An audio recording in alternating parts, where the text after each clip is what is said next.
Good evening, and welcome to the latest happenings inside our federal machine.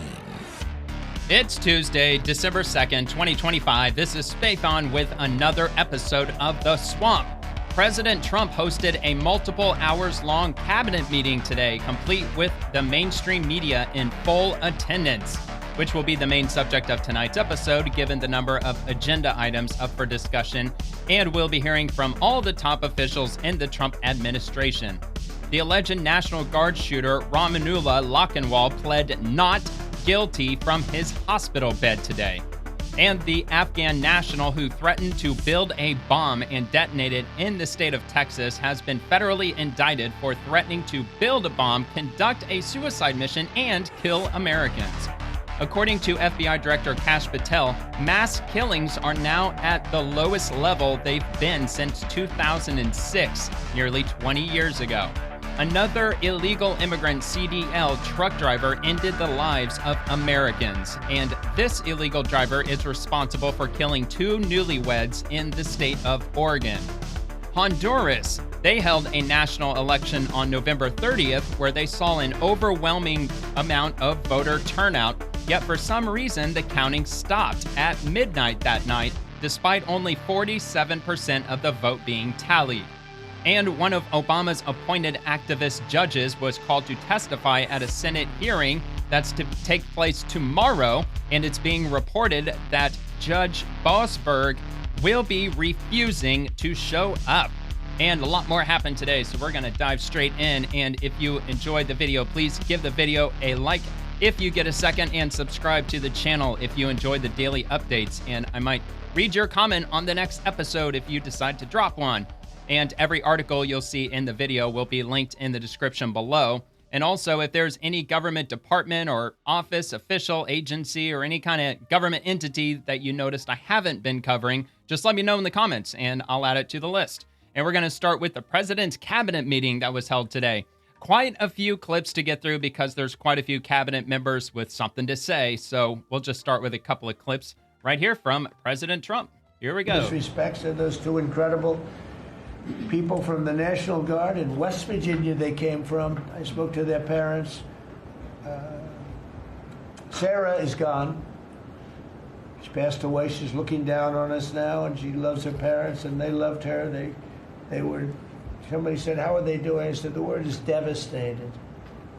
Doing. How are they going to do? They're devastated. The rest of their lives they're going to be devastated. Yeah. She was an incredible person. Highly respected. Lives are ruined. Top of her class, everything. She was like a perfect human being.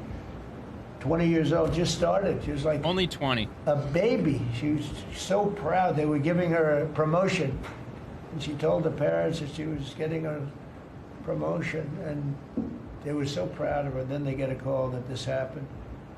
She's only a year older than my daughter. That's mind-blowing to me. For his life. He's fighting very hard. I think he's probably just an awful tragedy. Better than anybody. They said he didn't have a chance. I'll tell you, the one who said he's going to live is his mother. Spoke to his mother.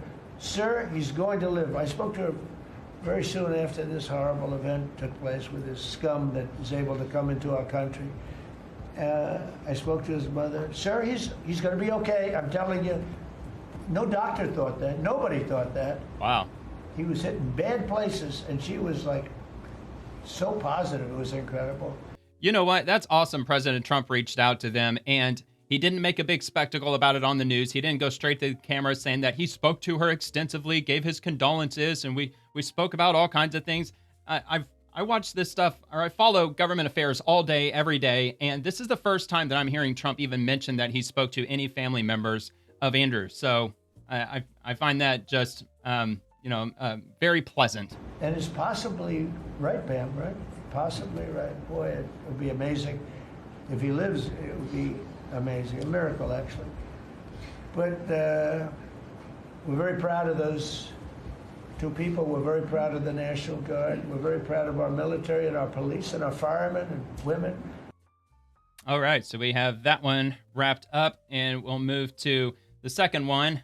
These are going to be a bunch of quotes, so I might read a couple of the quotes along the way, such as this one. Quote, since last January, we've stopped inflation in its tracks, and there's still more to do, but we have it down to a very good level. We inherited the worst inflation. Here, let me move that out of the way, and we will get this one started. Since last January, we've stopped inflation in its tracks. And there's still more to do. There's always more to do, but we have it down to a very good level. It's going to go down a little bit further. You want to have a little tiny bit of inflation, otherwise that's not good either. Then you have a thing called deflation, and deflation can be worse than inflation. But we have it almost, we'll soon be at a perfect level. It can be. But we inherited the worst inflation. Probably not for the middle class at this point. Since last January, Okay, so that one's wrapped up, and then we're going to head to a post from William Martin. Watch Vice President J.D. Vance on how President Trump is fixing an affordability crisis left behind by Democrats. And it's a quote, so we'll just let him say for himself. Mr. Vice President. Thank you, Mr. President. It's an honor to serve with this great team that you've assembled. And I just want to pick up on something you said, Mr. President, because you hit the nail on the head, that it is absurd that Democrats talk about an affordability crisis that they created and the people around this table work every single day to address. Yep, and they did. You'll hear a lot of statistics today. You hear a lot of statistics in our political conversation. I think the most important statistic for the American people is that under the Biden administration, the average American family lost over $3,000 of household income. And under the first 10 months of this Trump administration, they have gained over $1,000 of household income. What that says very clearly is that we are fixing the problem that Joe Biden and the Democrats created in the last administration. If you look at every affordability crisis that's confronting the American people today, it is traceable directly to a problem caused by Joe Biden and congressional Democrats. Why did homes get so unaffordable? Because we had 20 million illegal aliens in this country taking homes that ought by right to go to American citizens. That is definitely part of the problem, but it's also a very regional thing, too. Definitely in blue states, that has to absolutely be the problem. Maybe not for housing specifically, because how many illegal immigrants are taking up mortgages? I don't know about that, but definitely for rent. 100% for rent, and probably most states, not just blue states. I know in the state of Florida, housing and rent got really expensive because of COVID, and Florida opened early, and Florida was advertising like crazy that we're partying down here, everything's great, everything's reopened. We're full steam ahead, and then you got everybody from, not everybody, but a lot of people from New York and California, pretty much all states, really, just flooding down here and absolutely skyrocketing the housing market. But that's not the case in every state. So it really just depends on which state. But generally, yeah, illegal immigrants have definitely not done any good whatsoever with regard to affordability and housing. Why did tax bills get so unaffordable? Because Democrats were raising taxes while congressional Republicans under the president's leadership, we're now cutting taxes. Why did food get so expensive? Because illegals, we printed in part, trillions of dollars and threw it into green scams that made our agricultural economy suffer while Americans were paying higher prices for food. Well, also not to mention the illegal immigrants. When you get 20 or 30 million illegal immigrants that flood the country in a short amount of time, dude, they got to eat something. So they're all going to buy groceries just like the rest of us, or they're going to get SNAP benefits, which is not only going to drive up the cost of groceries because it's simple supply and demand, but if they're all getting SNAP benefits, that's going to drive up inflation even more because they're getting it from our tax dollars. And the same goes with the utilities and basically everything else. Any other consumer product, for the most part, illegal immigrants are going to be buying most of that stuff too, so it's just going to drive up costs. On every single one of those issues, Mr. President, I think we've made incredible progress, but it would be preposterous to fix every problem caused over the last 4 years in just 10 months. I think we've done incredibly good, but what I see over the next year... It'd be nice if the cost of timber went down. Brooke talk about and other building joy materials. And gratitude. What I really think this season represents for me, and I think for the entire administration, is that we have now done incredible work to fix what Joe Biden broke. And I think that next year, and it snowed in New York and American or New prosperity Jersey and New York, could be the best year that we've had in the United States of America. It's going to happen because we're all working hard. It's going to happen because we have the greatest country in the world. But I think for congressional Democrats in particular, if they want to talk about affordability, they ought to look in the mirror. We are fixing what they're broken. We're proud to do it. It's the job that we were elected to do. But I think 2026 is going to be the year where this economy really takes off. Thank you very much. Thanks. Well, many people would argue it would certainly get better if they nuked the filibuster, because it sounds like either way it's getting nuked. Because the Democrats, if they take over the Senate, which if history shows anything, they're probably going to take over the Senate at some point. Maybe not next year, but it's going to happen sooner or later.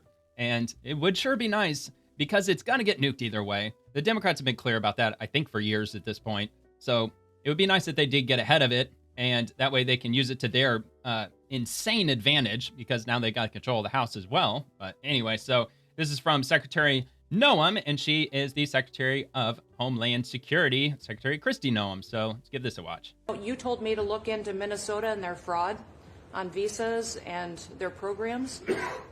50% of them are fraudulent. 50%? Which means that wacko Governor Walz either is an idiot or he did it on purpose.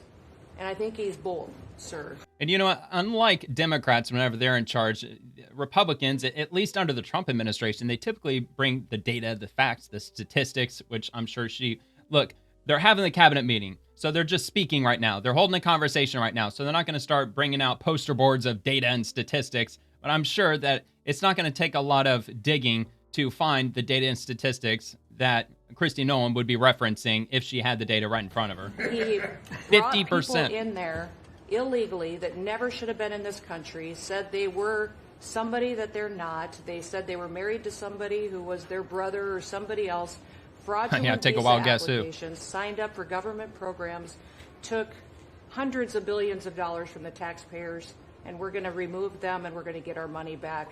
You told me to look into All right, Minnesota. so we have that one, and that one was actually relatively short. I might have another one from Kristi Noem, but actually that one might be the only one, because if I have multiple clips from the same individual, I made an effort to keep them together. So this one's from Secretary Sean Duffy, provides an update on his work to crack down on unqualified foreign truck drivers on U.S. roads. So just quickly on aviation, many of you heard that we have an infrastructure made of copper. We have to transition to fiber. The last administration said it was going to take more than 10 years to complete the transition from copper to fiber. They had no plan to actually do it. Yeah, man, they got a lot of palms to grease. We have already completed a third of this transition from copper to fiber. Now it's going to take longer for us to go from analog to digital. By the way, the rest of the world transitioned 20 years ago from analog to digital. I believe he's talking about air traffic control, probably. Right now, but we're buying new radios. We're going to buy new radar. By the way, those radar are going to be made in America, Mr. President. This phase of the operation will be completed by the time you leave office. It's 3 years. I do need another $20 billion, Congress, to start the second phase, which is really important, and we'll try to get that done also in that 3-year time period, but we need the money. Yeah, I believe it was somewhere around $15 to $20 billion that Congress allocated for the Department of Transportation to upgrade the air traffic control system, because some of those air traffic control towers have technology that are still from the 1970s that they're still using to this day. Critically important. With regard to commercial driver's license, actually, I think Pete we've covered a Buttigieg, lot. he was supposed to upgrade it, and he never did. That have taken place around the country, and they gave him money to do it too. What we found is there have been states that have issued commercial driver's license to foreigners, and they've gone through sham schools, and they're not safe on American roadways. And so, yeah, that's been all over today, Secretary all over Noem, we social have media. Driven those numbers down. We got California. And yesterday. Gavin Newsom to revoke 17,000 unlawfully issued licenses. We've closed down half of the fake schools that give out these fake licenses. Minnesota's next. All critically important. Governor Tim Walz of Minnesota gave 33% of these licenses unlawfully. Told you. People that should never have a driver's license driving a big rig on American roads, endangering the American people. Shameful. We've cleaned up Union Station here in D.C. per your directive. We're going to rebuild Penn Station in New York. We're going to break ground at the end of 2027, get that project operational. And, Mr. President, a lot of us, I fly commercially, I fly back by the bathrooms. I don't know why that happens. They put me in the back. We've probably asked for Americans security. to bring their better selves. Probably the air marshals. Back to travel, to say, listen, let's say please and thank you. And if you have someone's pregnant on your flight and you're as strong as Pete is, well, pick up the bag and help her put it in the overhead bin. Let's be nice to each other, is what we've asked. maybe not wear pajamas or slippers on the airplane. And I think it's been good luck with that. well, and I think we can all have a better travel experience when we do that. And just the last point I'll make is there was a big football game where the Merchant Marine Academy that falls under DOT actually beat the Coast Guard with Christy Nome. We beat them by 1 point, and so we're very proud of that. And so well done, Kings Pointers. Okay. So we got that one done from Secretary Sean Duffy from the Department of Transportation. And we have actually one more from him. It's going to be shorter. So this one, under the president's directive, we're working to deliver a brand new air traffic control system in record time, over 1/3 of copper. Okay, so we already heard that one. And that was in the beginning of that video. So we'll skip on to the next one. Rapid response. DNI Tulsi Gabbard on going after domestic terror threats. And this is going to be another quote, which we'll hear in the video. So let's give this a play. Thank you, Mr. President, for your leadership. I am truly grateful to be a member of your team here at this table to help support you in delivering on the promises that you made to the American people. You came in with a very clear mandate of taking on the rampant weaponization, politicization of the intelligence community and federal law enforcement, experiencing yourself, the deep state abusing their power as they have against you, your family, and so many of the American people. Bring out accountability, truly, for those who have abused their power, making sure that the intelligence community is supporting your efforts in keeping the American people safe, secure, and free, and being the president of peace. I'm grateful to be in this position as your Director of National Intelligence to support you in these efforts, and I'll cover very briefly what we've done over the last year under your leadership and what we look forward to continuing to focus on next year. First of all, under your leadership, again, we've taken on a historic effort for transparency, declassification, and exposing these abuses of power by these deep state actors. We've declassified over 500,000 documents, many of which had never been seen before by the American people. 500,000. Put them online to bring about this level of transparency. We formed a weaponization working group, again, to be able to recently go with after Amelia a lot Earhart, of these they put all that abuses online. Of power that have never seen the light of day, to support the accountability that under Pam Bondi's leadership in the Department of Justice is coming about. Secondly, bringing about reforms to the intelligence community to make sure that we have the most effective and efficient and focused workforce that's really working on bringing about the priorities you have laid out in ensuring our country's security. And lastly, Mr. President, working with many of our partners here around the table, is going after these domestic threats. We have threats coming from both Islamist ideology as well as Islamist terrorists, foreign terrorist organizations, and those who seek to do harm to the American people, many of whom were let in across our borders under the previous Not many conservatives, though. We are focused on these tasks and this imperative for the American people, and just appreciate your leadership, Mr. President, and empowering us to be able to conduct this service. Merry Christmas. Merry Christmas. Okay, we might have one more from DNI, Tulsi Gabbard. Is it going to be related to what she's already stated? 500,000 documents declassified. Yeah, so we did already cover that. So this came from Rapid Response 47, which obviously is more lengthy, but this came from the Office of the DNI. So I grabbed it regardless, just in case she might have had some extra input. But anyway, we'll go ahead and skip to the next one. Same thing, Rapid Response. So Secretary Scott Bessent with the U.S. Treasury, and it's going to be another quote. So let's just listen to what he has to say. It's been a great year on the economy, but the best is yet to come. On the economy. The tens of trillions of dollars that have come in investment, both the portfolio investment by companies, investment by countries, that is turning into a CapEx boom for the U.S. Capital expenditures up 15% in history. Got to beef up those trades jobs numbers. Jobs will follow. A lot of manufacturing coming down in the next couple of years. As you said, thanks to your leadership, along with Speaker Johnson, Senator Leader Thune, we had that done on July 4th, which everyone said was impossible. And the great thing about that bill served for the American people, it's for industry, 100% expensing. Build your factory here. You can write it off immediately. But you also insisted on the 4 benefits for working people. No tax on tips, no tax on overtime, no tax on Social Security, auto deductibility for American cars, and that is retroactive. So as a result, in 2026, we are going to see very substantial tax refunds in the first quarter. So the best way to address the affordability crisis is to give Americans just in more time for money the midterms in their pockets, which is what this bill has done. We're going to see well, sort of. It's like 6 increases. months from the midterms. I think next year is going to be a fantastic year. Taxes, deregulation, energy certainty. That's why everyone with your leadership is coming to America. Bond market had its best year since 2020. Everyone said couldn't be done.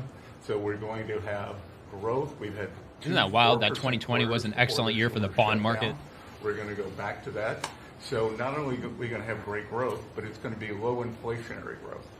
And stock market obviously is following, but next year is going to be the year rich for getting Main richer. Street as all this kicks in. Doing quite well. And All them 401ks. You came in, immigration, I called it the 3 I's, immigration, interest rates, and inflation, that were killing the American people.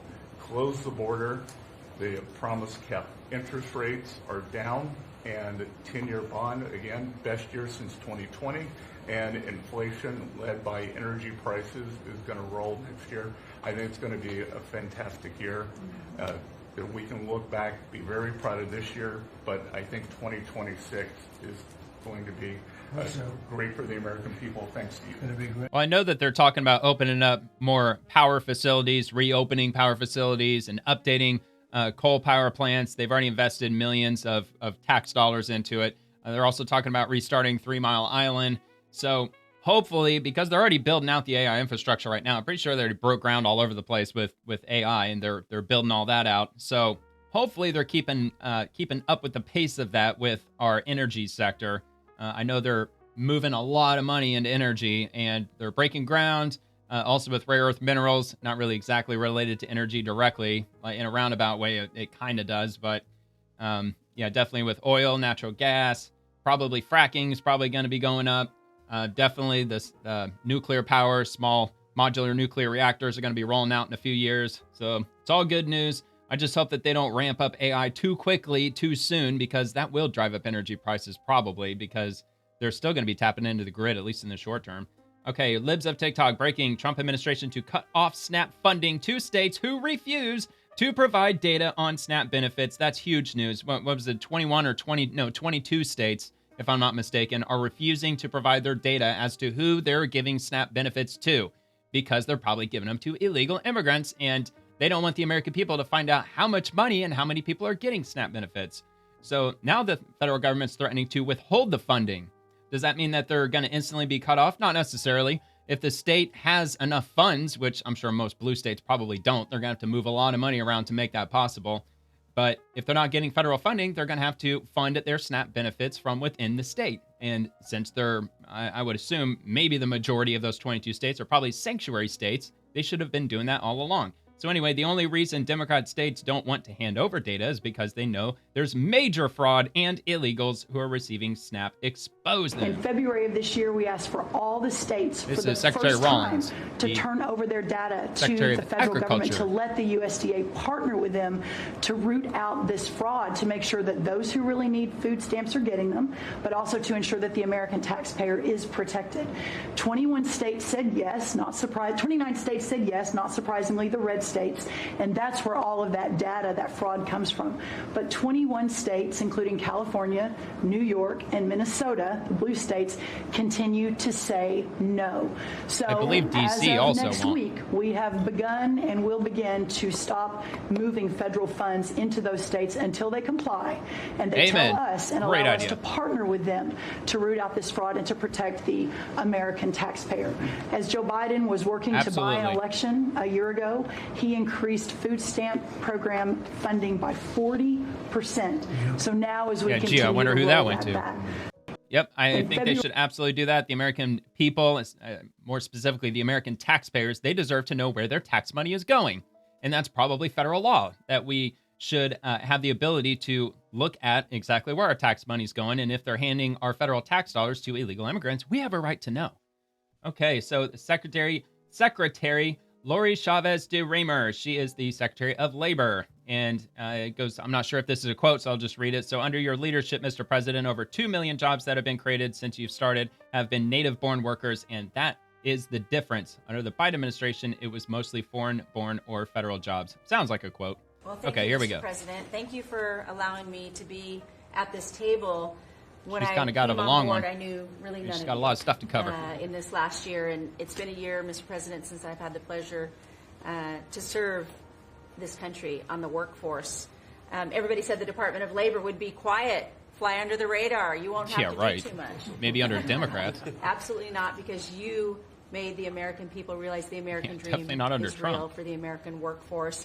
And it's been under your leadership, Mr. President, that over 2 million jobs that has been created since you started have been native-born workers. And that is the difference between this presidency, this administration, as opposed to the Biden administration, where mostly foreign-born or federal government jobs. And I think through the private sector, over 2 million jobs of native-born. And so the Labor Department has wasted no time in putting that into action with our Make America Skilled Again, either grant dollars, but the intentionality of the apprenticeship program, 1 million active apprentices across this country. Hell We yeah. have done over 250,000 new apprentices so far in the first. And also, don't forget, with regard to trade schools, you're eligible for the Pell Grant with regard to trade schools now. The Trump administration opened that up. I think that was also in the beautiful bill that they passed on July 4th. Year and registered over 2,000 new apprenticeship programs. Why do we need the apprenticeship programs with the men and women in the trades? Because of the leadership of onshoring and reshoring, and have a lot of these companies reinvest in America. We have to build this country. We cannot do that without the tradesmen and women and the craftsmen of this country. And I think that, Howard and I, we talked about that from the beginning, and we're going to have to lean in on that because we need the labor force, 700,000 new skilled jobs with electricians. Yeah, and you know what? If Democrats try to roll all that shit back after Trump's out of office, they're going to have a hell of an uphill battle, because aren't they the party of the worker? Aren't they all about the working class? They're all about the hardworking Americans with kitchen table issues. Workers, machinists, and so forth. And as I traveled with the vice president, they'll probably as well, find a we way. see that on the manufacturing floors of this country, they're in desperate need.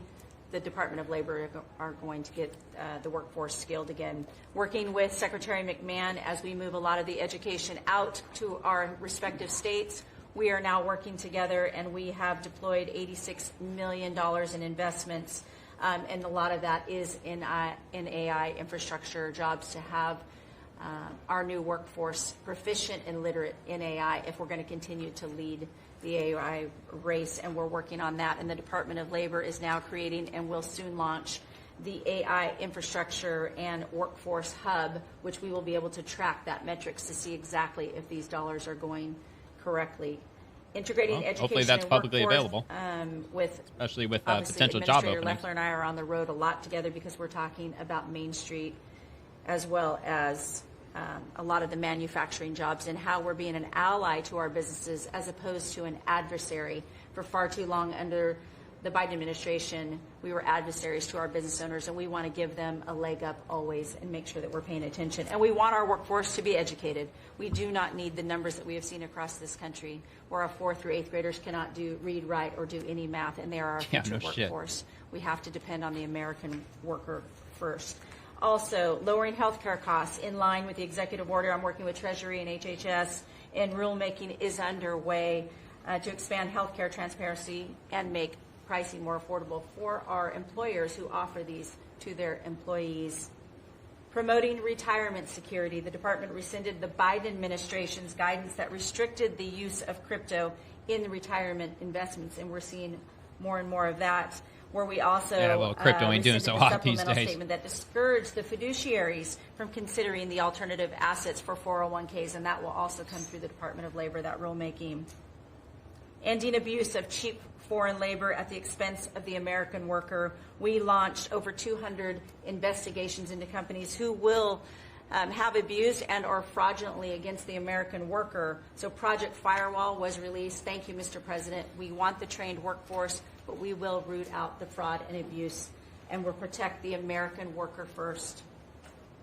And slashing the job-killing regulations. The department has rescinded discriminatory DEI practices, and I will tell you, reducing compliance costs for businesses, as it was for DEI, has saved American businesses nearly $1 billion this year by just getting rid of DEI for that compliance cost that they've had to do. So, Mr. President, continuing to skill the American worker, the American workforce is going to be my mission. We have to do it faster. We have to do it quicker. We have to build so that the American people can realize that American dream that you have laid out so eloquently. And it's an honor to serve under this administration and to talk to the American workers who believe in the American dream again, the pride on their face, the pride of the American worker, the skilled men and women who build with their hands. It's an honor. So thank you, and Merry Christmas. Very good job. Thank you. Okay, Secretary DeRaymer with the Department of Labor, and Kelly Loeffler. She says small business is big business for the Trump administration. Every day, SBA is working to cut regulations, deliver capital, and advance the America First economic agenda that's driving record optimism on Main Street. And we're doing it at record speed and at record levels. Under your leadership, small business optimism, according to the U.S. Chamber Index for small businesses. Oh yeah, I believe she's with the Small Business Administration. In the history of that index. So on Main Street, the economy is coming back thanks to your leadership, thanks to getting Biden inflation under control. Small businesses' number one concern right now is finding skilled labor, and that's why Secretary Chavez DeRaymer and I have entered into an MOU to get to speed that workforce to small businesses that under this administration are now at record levels. 36 million small businesses have now taken on board, for the first time in the SBA's history, $100 billion. That's $45 billion in small business lending at 85,000 small businesses, most of that under your term, and $52 billion out to small business investment companies. So we are running this agency like the best run bank in the country. We are growing small businesses across Main Street, and we're deregulating to the tune of $100 billion, working with all my fellow cabinet members. And thank you for putting together the best cabinet in history. Iron sharpens iron, and thank you for bringing such a strong leadership group together. And then finally, I've walked factory floors from Alaska to Maine, and the workers, the small businesses, most manufacturers in this country are small businesses, 600,000 of them. They are so grateful to your fair trade, low inflation, deregulation agenda that is creating national security and economic security in this country like never before.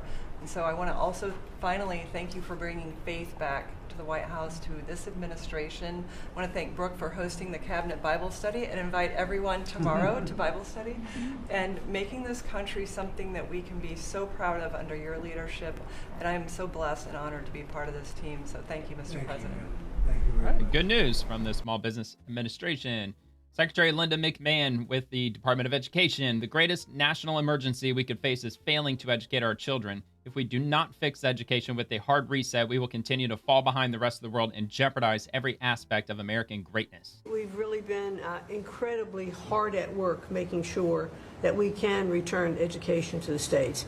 And as I sit and listen to all the emergencies that we are addressing in this country, from the economy to our borders to everything that we're doing, I would say, sir, that if we do not fix education in our country with this hard reset that you are expecting, I think the greatest national emergency we could face is our education.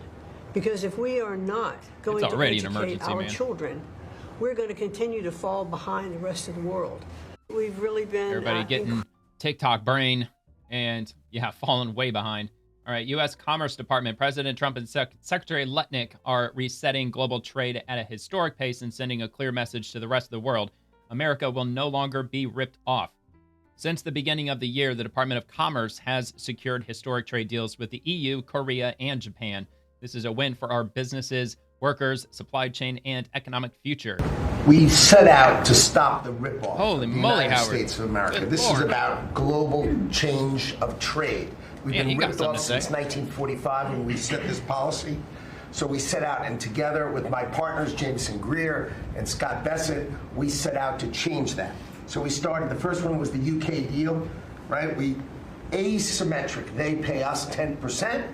And we get charged nothing. That allows us to export, and that began the process. Then we did the biggest, the European Union, 450 million people, $20 trillion economy. They completely opened their borders to us, and we charge them 15%. That makes America $100 billion a year and turns it back to where our economy is the best. And so it proved that President Trump's trade agenda was the right trade agenda. Then we go to Japan and Korea. They offer us $750 billion in cash to build in America at the president's direction. And we're going to start, as an example, nuclear, right? We need to have a nuclear arsenal in America of power, the generation of power. So we're going to build hundreds of billions of dollars, financed by the Japanese and the Koreans, meaning they give us the money, we build it here, and we split the cash flow 50-50. We're going to build ships, $150 billion worth of ships in America. All right. $150 billion worth of ships in America. Yeah, they've been talking about that for the most of this year, at least since the summertime. All right, U.S. Trade Rep Ambassador Greer, quote, "We spent the last 10 months going around the world and flipping the script. So now we're in a situation where we protected our industries. We have the tariffs, and the other countries have decided to take their tariffs down." Well, there's been some activity on trade this year. For about 75 years, we had a system, global trading system, that was premised on the United States having totally open borders, right? Not just on immigration, but on goods and services, and everyone else generally kept higher tariffs, higher non-tariff barriers, etc. Obviously, the outcome was we had a huge trade deficit. You took it head on. You gave all of us who work on the file a lot of leverage. So we spent the past 10 months or whatever we've been doing now just going around the world and flipping the script. So now we're in a situation where we've protected our industries, we have the tariffs, and the other countries have decided to take their tariffs down and non-tariff barriers. And we've done it in a very constructive way. We've achieved agreements on reciprocal trade, which are a new kind of trade agreement that's really focused on making sure we have balanced trade, we have reciprocal trade, that we're treating each other fairly. And it's been embraced by the international community. And it's going to be exciting to see what it's like 5 years, 10 years from now, because you've changed it. And that's how it's going to be now. And I think you should be commended for it, and we look forward to seeing what comes in the next few years. Thank you very much. You're doing great. He's doing a great job. Thank you very much. Okay. HHS rapid response. From the president, I've made unprecedented deals along with Secretary Kennedy and Dr. Oz with CMS to slash drug prices by 200, 300, 4, 5, 6, 7, 800%. I've made unprecedented deals along with Bobby and Oz and all of the people that work on it. A lot of people that you wouldn't even think work on it, but they do, to slash drug prices by 200%, 300%, 400%, 500%, 600%, 700%, 800%. Nobody's ever heard of it before because I instituted favored nations, and no nation agreed to do it. And then I said to the nations, if you're not going to do it, I'm going to charge you 100% tariff, which is more money than we're talking about.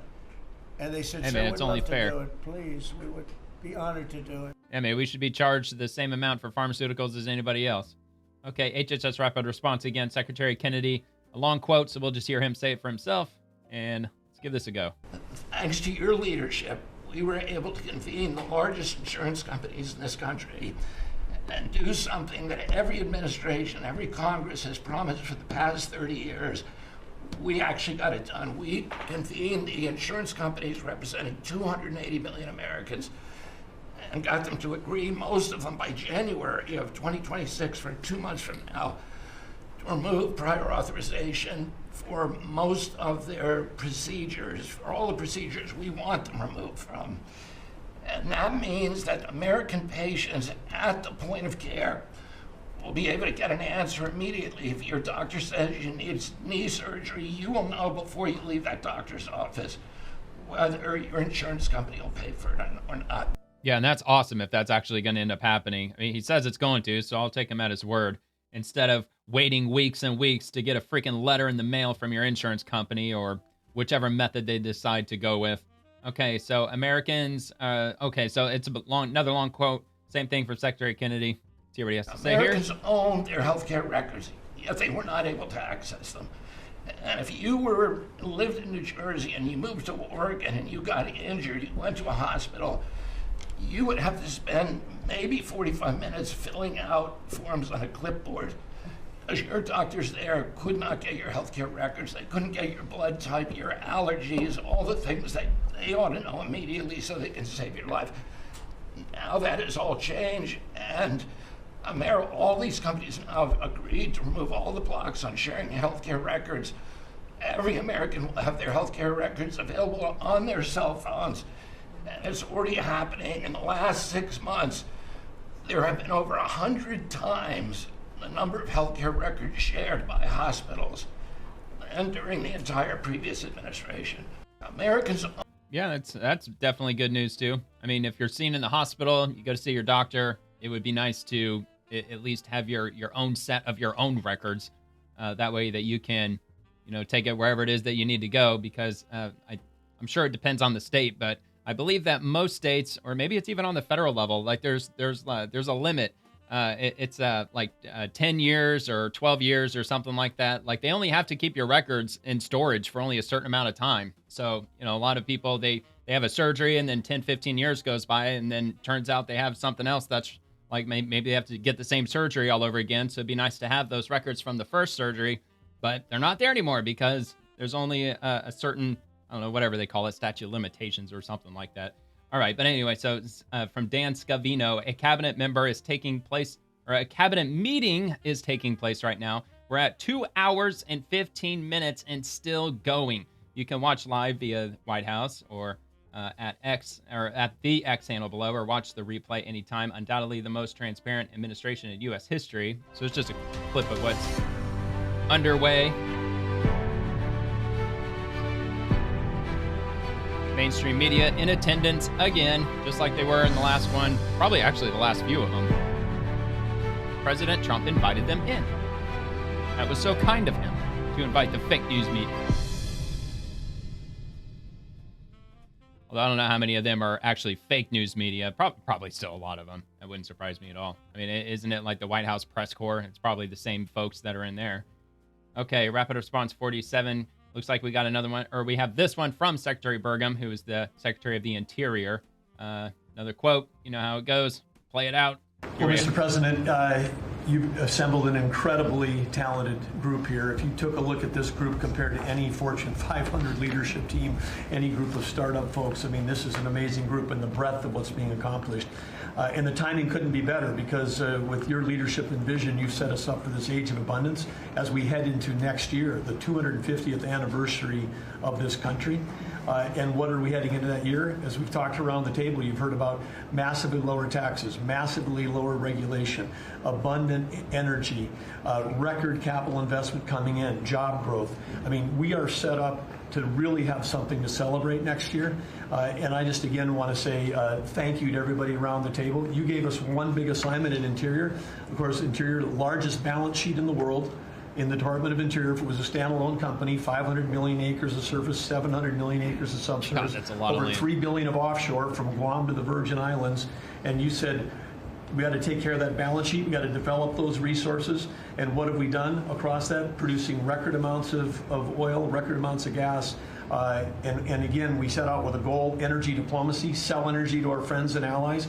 We're exporting a record amount of energy to all of our friends and allies around the world. That's helping do that. And you're giving a gift to America as we head into this. You're giving us peace abroad, and you're giving us prosperity at home. That bodes so well for our country. One small little gift that we're giving to all Americans from one teeny part of Interior, which is the national parks, is that not only are we keeping prices low for all American citizens, offering 10 free days for our national parks next year to coincide with our holidays, but also a $100 surcharge for non-residents.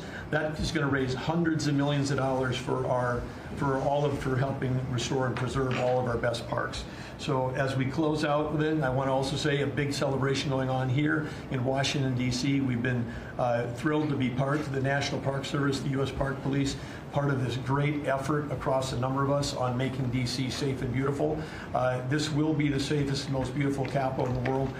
We are doing so many things, whether it's hundreds of homeless camps, thousands of graffiti sites, cleaning up ponds and fountains, preparing this thing. The United States is never going to be performing better economically. It's never going to be looking better, just like the White House has never looked better, all because of your vision leadership. So again, thank you, sir. You've given an incredible Christmas gift to Americans by setting us up for an incredible 250th anniversary. That's very nice. Thank you. All right, a lot getting done in the Department of the Interior. 500 acres of federal land, man. Okay, from Secretary of Veterans Affairs, and that would be VA Secretary Doug Collins. I put the veteran back, or first at the VA, and we did that in just 1 year. Well, Mr. President, it's good to be here at this meeting because in 1 year you can look around the table and see the change. And I think one of the biggest changes is how this cabinet works together. And I want to start there. This has often been said, I found out some things this year that I didn't know, that the Department of what was Defense, now Department of War, and the Veterans Department had never really communicated. Now, we're fraternal twins, in a way. Pete and I are. He lives better, I'm better looking. But in the looking at this, I mean, he brings them in. He keeps them for a number of years, up to 20 or longer. And then they come in to what the country is committed to our veterans. And if you don't have both ends working correctly, then recruitment lags, morale lags, and we've been able to work and fix a great deal of that. I didn't need to change our name, but I did do one thing. I put the veteran back first at the VA. And we did that in 1 year. How did we do that?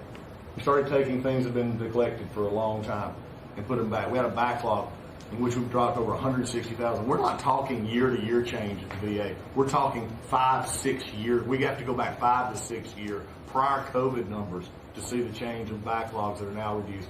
We do it in 6 months instead of the long time it took. In fact, it grew under the Biden administration. It shrank over 160,000 under us. Champ VA, which is a program we have, has basically been back to day to day. It was at a terrible state, which delays and claims and everything's going on. We've got that back. We're doing things like taking a new look. I have one question that I ask when I go to my hospitals, which probably over 170 hospitals, 1,200 clinics, and I ask the people one thing, Mr. President. I said, what are you doing right now that if you were just honest and I wasn't standing here, you say, this is stupid. It's been amazing what we've gotten, and the feedback that we've had. We've been able to change how we do credentialing, how we do privileging, how we do hiring. We're all working through that, and it has all made a difference for our veterans as we go forward. CNP exams for veterans out there listening. If this is the one for disability claims, where they say, well, let me send you to a doctor to make sure. Most of the time we have that already in the record. We're working now to where those could actually be changed, where we just look at the record and not have to send them to the doctor. That's almost a $3 billion savings that we can let, and also not taking what the veterans did. We're also getting ready to announce here pretty soon a reorganization that's going to bring our hospital system organizationally in line with the 21st century. We are the largest healthcare organization. It's about time we acted like it, Mr. President. You gave that leadership. We're going to do it. And also one thing, community care contracts getting ready to go out. It's one of the largest contracts in the federal government, but it does exactly what you and I have talked about before, making sure that our veterans can get care in the system or in the community, wherever they want it. We're getting ready for that. Now, I have one thing for all the press who really enjoyed the first of the year, saying, oh, they're going to cut all these jobs, 80,000 this, 80,000 at the VA. Mr. President, every success that I just gave you came after the fact, or pretty much after the fact, that we had 30,000 take early retirement. Early retirement, no risk, although you reported it as loss and risk. You can't help yourself. 30,000 took the retirement. Every bit of the success that I just told you about came with a reduced workforce. There was a motivated workforce that said, how can we take care of veterans? That's what this cabinet does. That's what we're doing for you. There you go. Remove 30,000 employees. I'm assuming that they didn't hire an additional amount to supplement that 30,000 that was lost. Doesn't sound like it, but that's a good thing. Okay, DOW Rapid Response. Secretary of War, Pete Hegseth. We've only just begun striking narco boats and putting narco terrorists at the bottom of the ocean. Only just begun striking narco boats and putting narco terrorists at the bottom of the ocean because they've been poisoning the American people. And Joe Biden tried to approach it with kid gloves. And allowed them to come across the border, cartels take over community, 20 million people, it wasn't kid gloves, hundreds dude. of thousands of Americans man. poisoned. And President Trump said, no, we're taking the gloves off. We're taking the fight to these designated terror organizations. And that's exactly what we're doing. So we're stopping the drugs. We're striking the boats.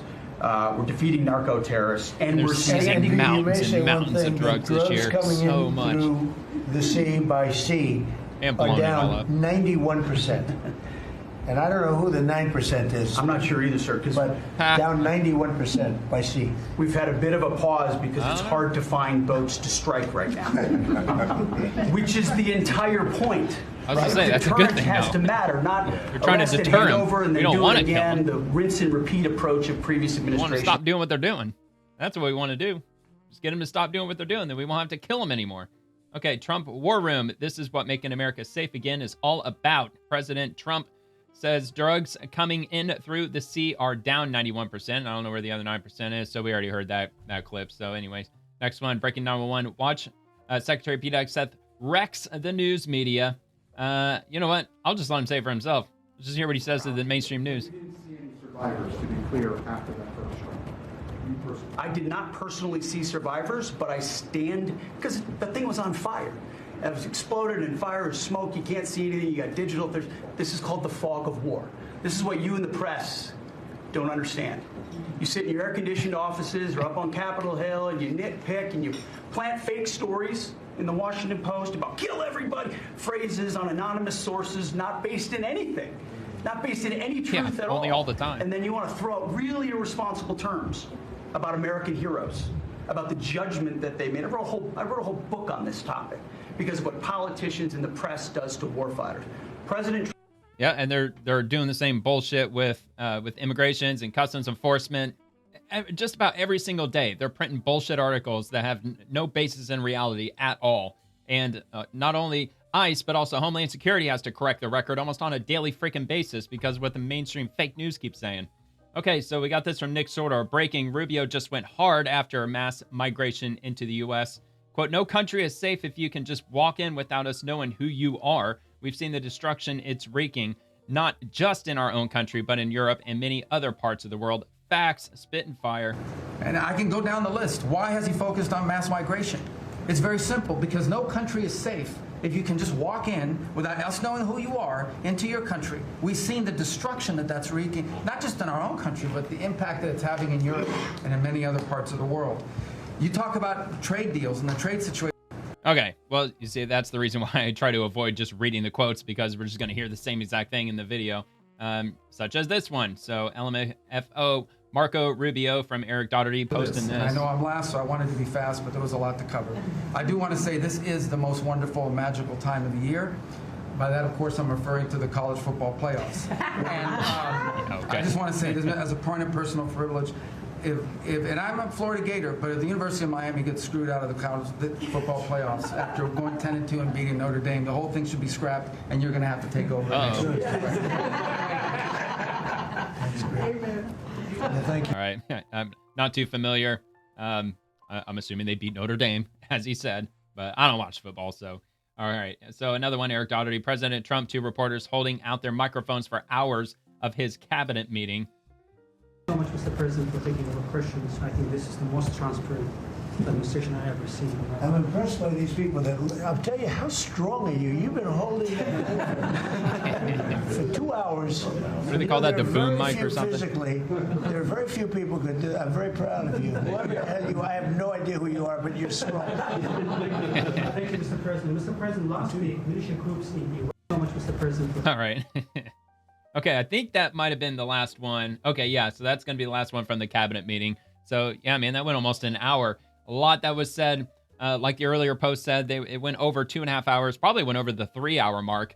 And I missed it up here. Where do they say that you can watch this on? Was it at the White House? I think they said it was at the White House. Yeah.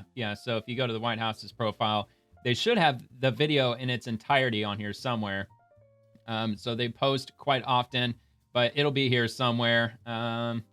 If I see it in the next few seconds, I'll repost it. But I don't.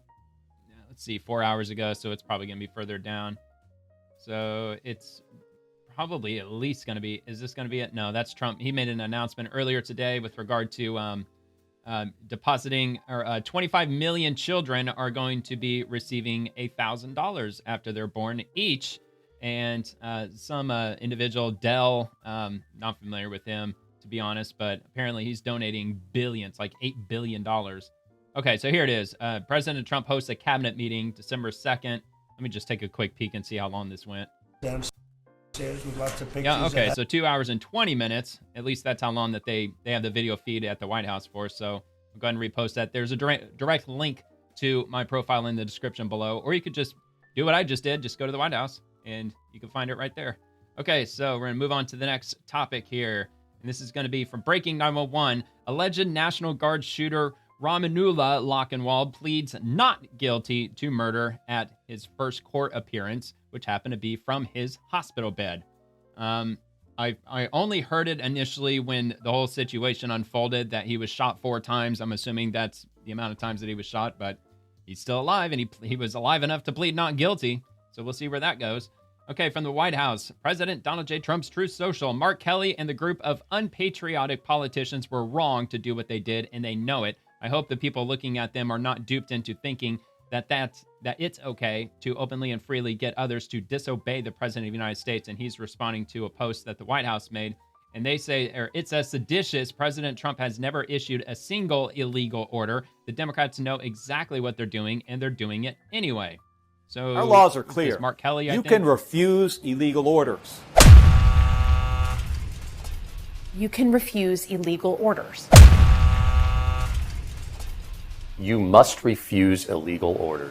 The president has never given an illegal order. These people know what they are doing. Yeah, I mean, I know what they're doing. Probably not strictly speaking illegal what they said word for word, because, yeah, you can refuse illegal orders. Technically, they are basically stating a fact. If President Trump never gave an illegal order, then there's no reason for the military to ignore them. In other words, there's no point for that video that they put out to ever have existed in the first place. But yeah, we all know what they're doing. Okay, libs of TikTok. OMG, audit finds 1/3 of non-domiciled CDLs in Minnesota were issued illegally. Transportation Secretary Sean Duffy just officially put Minnesota on notice. They have 30 days to fix this, or they will lose $30 million in federal funding. Tampon Tim is a failure.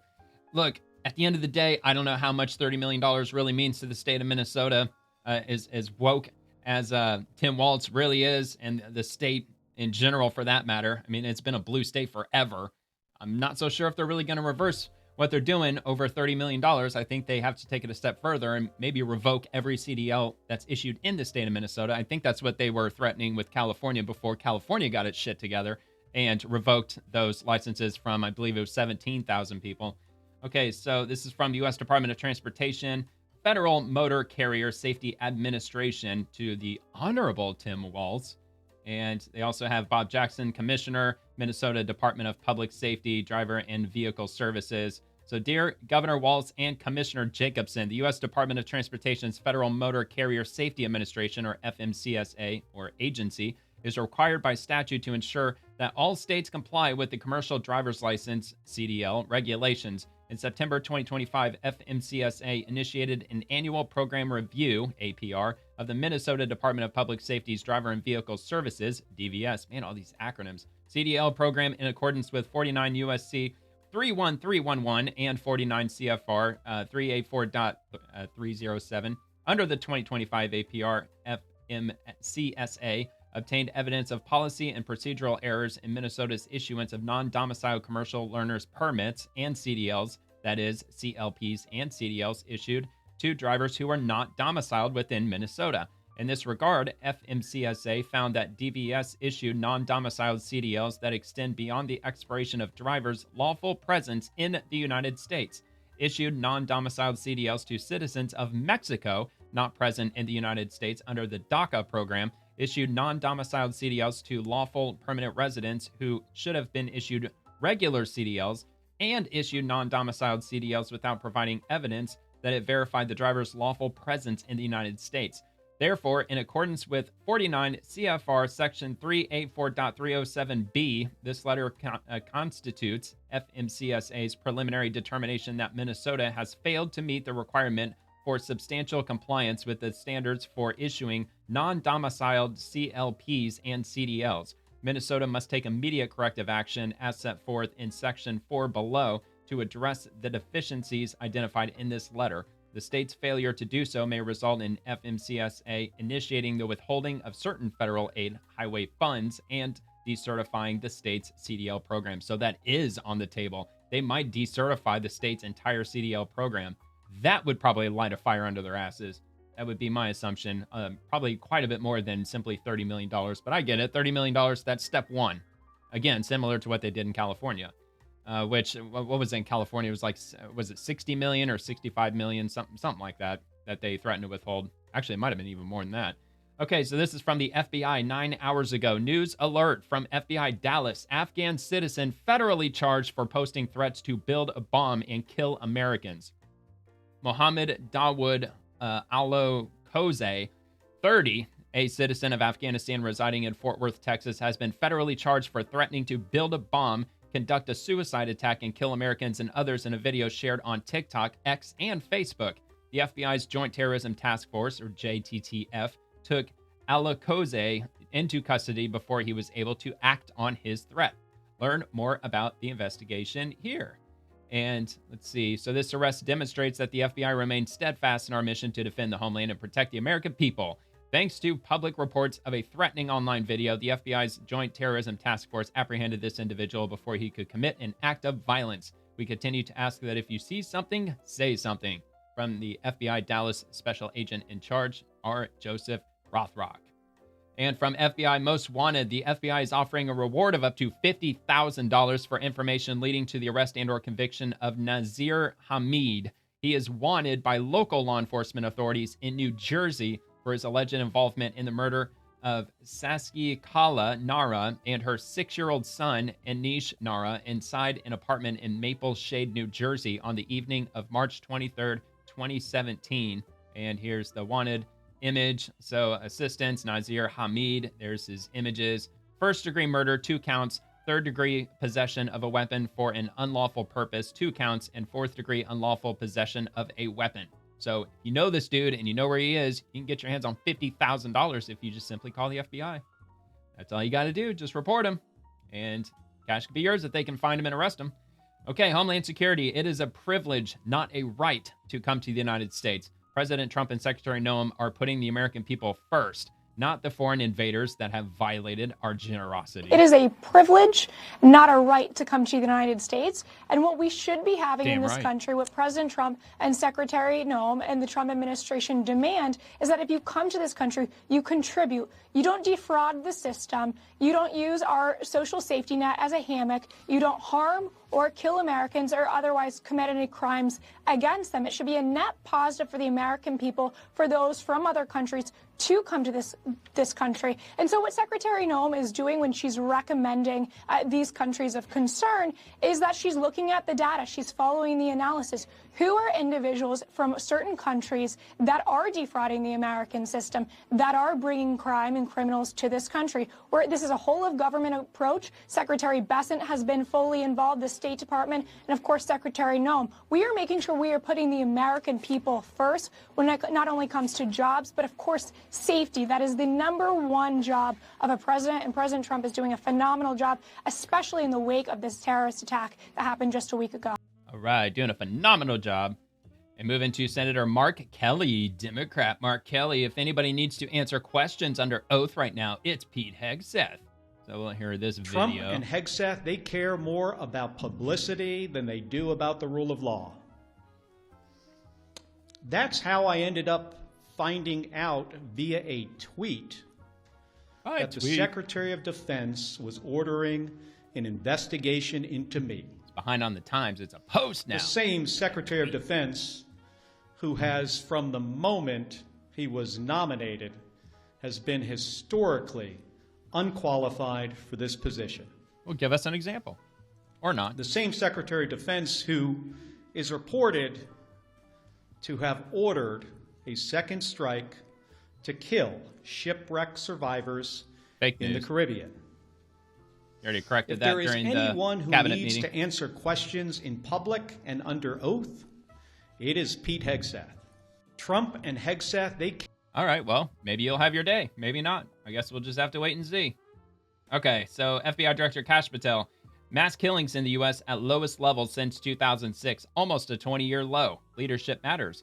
President Trump empowering law enforcement all across the country to do their jobs and stop killings before they happen. Lives being saved every day because of it, and we have more to do. It sounds kind of like Minority Report. Okay, bullet holes are shown where a mass shooting took place Saturday at a banquet hall in Stockton, California, Monday, December 1st of this year. But despite that, mass killings are still at the lowest level since 2006. He often posts links to articles if he tags the image. Yeah, so here we go. This is from AP News. And we'll get a little bit of info from this. Let me get rid of that. Okay, so a shooting last weekend at a children's birthday party in California that left 4 people dead was the 17th mass killing this year, the lowest number recorded since 2006, according to a database maintained by the Associated Press and USA Today in partnership with Northeastern University. Experts warn that the drop doesn't necessarily mean safer days are here to stay, and that it could simply represent a return to average levels. Or they're rounding up all the illegal immigrant criminals. I'm not saying that they commit all of the mass killings, but I'm sure that that's probably driving down crime in some way, shape, or form. Quote, Sir Isaac Newton never studied crime, but he says what goes up must come down, said James Allen Fox, a criminologist at Northeastern University. The current drop in numbers is more likely what statisticians call a regression to the mean, he said, representing a return to more average crime levels after an unusual spike in mass killings in 2018 and 19. Quote, will 2026 see a decline? Fox said, I wouldn't bet on it. What goes down must also go back up. I don't think that really tracks with what Sir Isaac Newton says. That's not exactly how gravity works, but okay. The mass killings, defined as incidents in which 4 or more people are killed in a 24-hour period, not including the killer, are tracked in the database maintained by the Associated Press and USA Today in partnership with Northeastern University. Fox, who manages the database, says mass killings were down about 24% this year compared to 2024, which was also about a 20% drop compared to 2023. Mass killings are rare, and that means the numbers are volatile, said James Densley, a professor at Metropolitan State University in Minnesota. Quote, because there's only a few dozen mass killings in a year, a small change could look like a wave or a collapse, when really it's just a return to more typical levels, Densley said. 2025 looks really good in historical context, but we can't pretend like that means the problem is gone for good. Well, I don't know, man. Time will tell. Maybe it is. Decline in rates of homicide and violent crime might be a factor. Well, plus there's been a huge, overwhelming, not only a push, but a successful push for opening up the Second Amendment as far as like where it should be, or at least inching closer to where it should be with constitutional carry, especially with having the ability to conceal carry a handgun without getting the government's permission. Back in 2010, I think only 1 state in the entire country allowed that, and now it's like 30 states, or it's close to 30 states. So maybe that could be an element of it too. A lot of criminals, they don't know who's carrying firearms around, especially in those states. But there are some things that might be contributing to the drop, Densley said, including an overall decline in homicide and violent crime rates, which peaked during the COVID-19 pandemic. Improvements in the immediate response to mass shootings and other mass casualty incidents could also be playing a part. We had the horrible Annunciation School shooting here in Minnesota back in August, and that case wouldn't even fit the mass killing definition because there were only 2 people killed, but over 20 injured, Densley said. But I happen to know from the response on the ground here that the reason only 2 people were killed is because of the bleeding control and trauma response by the first responders, and it happened on the doorsteps of some of the best children's hospitals in the country. So yeah, definitely a good thing. I think a mass killing doesn't have to, I believe it has to be 3. It could be 4, but I think it's actually a minimum of 3, I think, to consider it a mass killing. Plus the majority, if I'm not mistaken, the majority of mass killings are done like within families. It's like family matters. So anyway, crime is complex, and academics are not great at assessing the reasons behind crime rate changes, said Eric Madfis, a professor of criminal justice at the University of Washington, Tacoma. It's multi-casual. It's never going to be just one thing. People are still debating why homicide rates went down in the 1990s. Madfis said, it is true that gun violence and gun violence deaths are down, but we still have exceedingly high rates and numbers of mass shootings compared to anywhere else in the world. Well, yeah, dude, welcome to America. I mean, freedom was never meant to be safe. I mean, that's just the way freedom works. More states are dedicating funding to school threat assessments, with 22 states mandating the practice in recent years, Madfis said, and that could be preventing some school shootings, though it wouldn't have an impact on mass killings elsewhere. None of the mass killings recorded in the database so far in 2025 took place in schools, and only one mass killing out of school was recorded in 2024. Most of those who die in mass killings are shot. About 82% of this year's mass killings involved a firearm. Since 2006, 3,234 people have died in mass killings, and 81% of them were shooting victims. Christopher Corrida, a former detective with the Fort Lauderdale Police Department, said a senior training specialist with gun safety organization 97% said the Safer Communities Act passed in 2022 included millions of dollars of funding for gun violence protection programs. Some states used the money to create social supports for people at risk of committing violence, and others used it for things like law enforcement and threat assessment programs. That flexibility has been key to reducing gun violence rates. I'm not sure about that, but it might play a part in it. It's always been framed as either a gun problem or a people problem, and that's been very contentious, Corrida said. I feel like for the first time, we're looking at gun violence as a both and a problem nationally. It ain't gun violence, it's people violence. Focusing on extreme events like mass killings run the risk of missing the forest for the trees, said Emma Friedel, an assistant professor of criminology at Florida State University. If you look at the deaths from firearms, both in homicides and suicides, the numbers are staggering. We lose the same number of people every year to gun violence as the number of casualties we experienced in the Korean War. The number one cause of death for children is guns. Mass killing should be viewed as one part of the issue rather than the outcome of interest, she said. All right, anyway. So that's that. It's from the AP. You know, it is the AP at the end of the day, so they're going to lean one way and not the other. So, all right, moving down to Andy No, an illegal migrant released into the U.S. by the Biden administration and licensed to drive by California state, crashed his semi-truck in Bend, Oregon, killing a newlywed couple. Woke local politicians and rioters for mass migration have said nothing. And you could read it here at the postmillennial.com if it will decide to load. Not sure if it's going to end up loading or not. Okay, here we go. I don't know why postmillennial took a while. All right, so a criminal illegal immigrant from India who received both a California commercial driver's license and federal work authorization has been charged with killing 2 people in a violent semi-truck crash in Oregon, marking the latest in a growing pattern of deadly incidents involving illegal immigrant commercial drivers on U.S. highways. I believe the semi-truck driver who killed 3 in Florida and also the semi-truck driver who killed, I think it was also 3 people in California. If I'm not mistaken, they were both from India. So this is now the 3rd. It's like 3 in a row. All right, the U.S. Department of Homeland Security, DHS, announced that ICE has launched an arrest detainer against Rajinder Kumar, who faces charges of criminally negligent homicide and reckless endangerment after a catastrophic November 24th, 2025 crash in Deschutes County. Deschutes County. Is it Deschutes County? I don't know. I've never been to Oregon. All right. And, according to the Oregon State Police, Kumar jackknifed his semi-truck and trailer on U.S. Highway 20, blocking both lanes of traffic. A Subaru Outback collided with the disabled big rig, killing both occupants.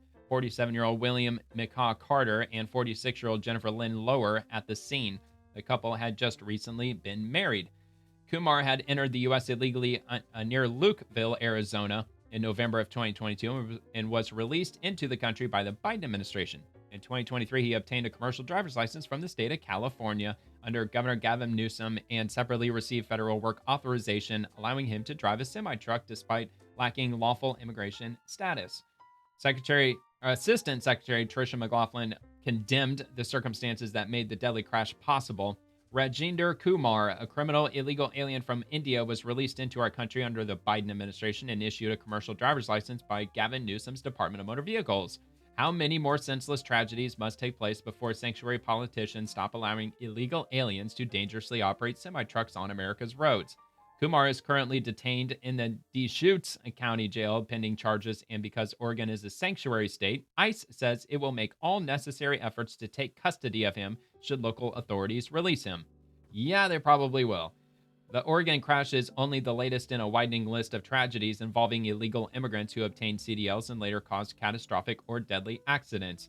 You know, it begs the question, if they end up releasing him and ICE has to go out and hunt him down, what are the protesters going to do? Are they going to protest for his release? Wouldn't surprise me.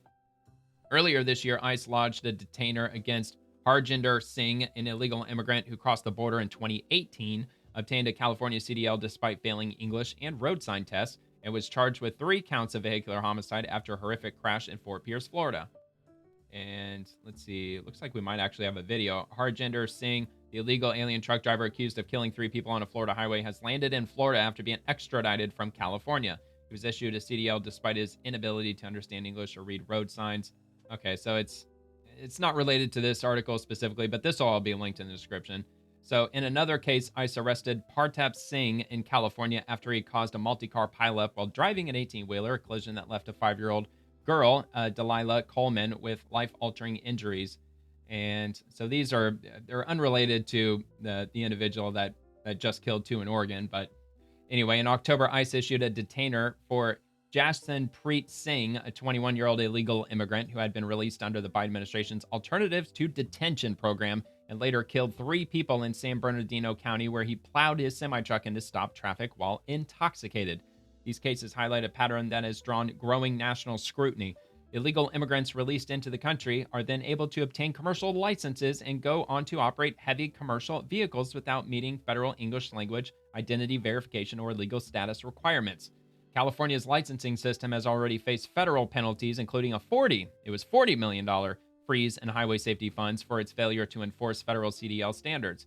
Federal immigration officials say the Biden administration's expansive work permit programs have magnified the problem by allowing recently arrived migrants to enter high-risk transportation jobs without sufficient vetting.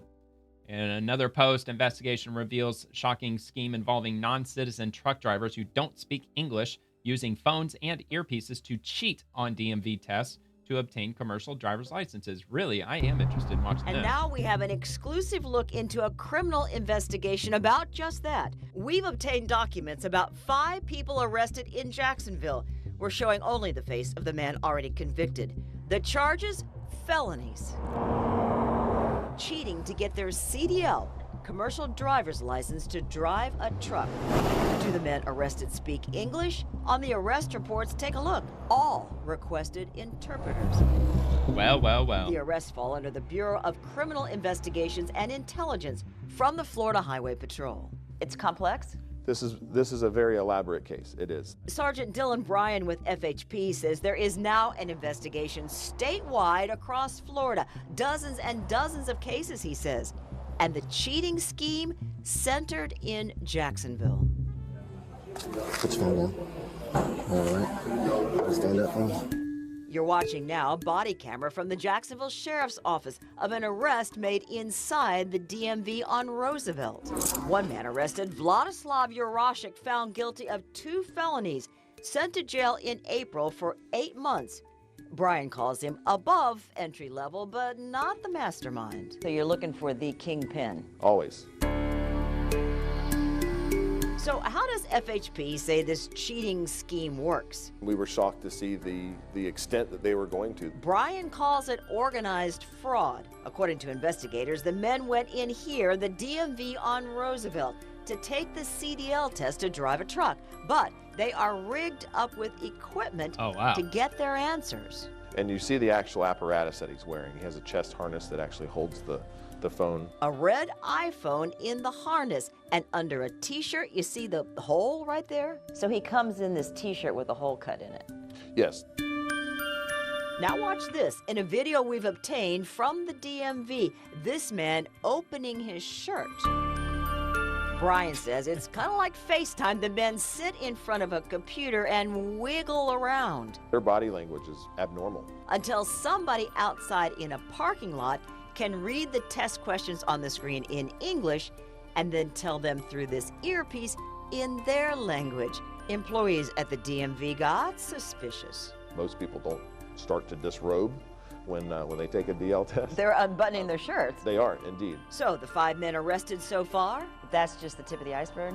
It is. This is happening all over the country. Maybe from Jacksonville we can make a difference. Well, even in many parts of the country, they don't even have to go through that kind of trouble. They just get their CDL.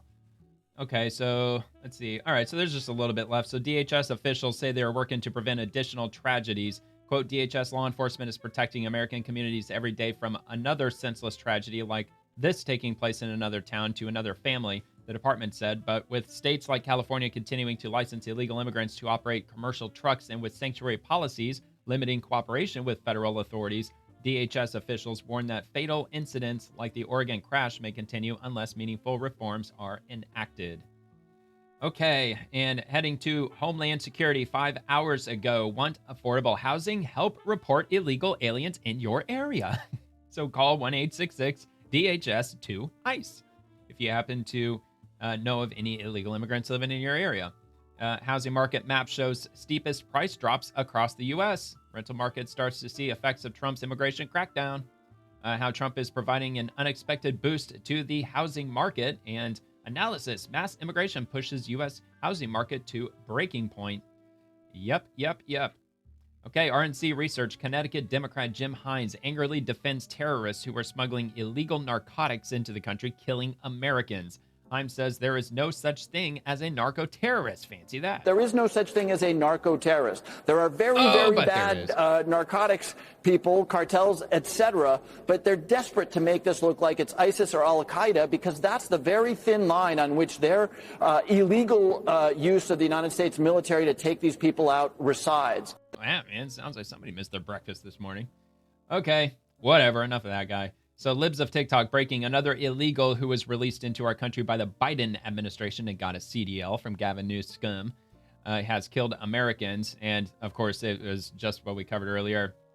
Probably should have flipped those, but that's all right. Anyway, Rajinder Kumar, an illegal alien from India, reportedly crashed his truck into a newlywed couple in Oregon, killing them. 32-year-old truck driver from Fresno, California, has been arrested after his truck jackknifed east of Bend, leading to a deadly crash. It happened Monday night on Highway 20 east of Brothers. Oregon State Police say that truck and trailer blocked the highway, but they did not say why. A man from Springfield and a woman from John Day were killed after their SUV crashed into the trailer.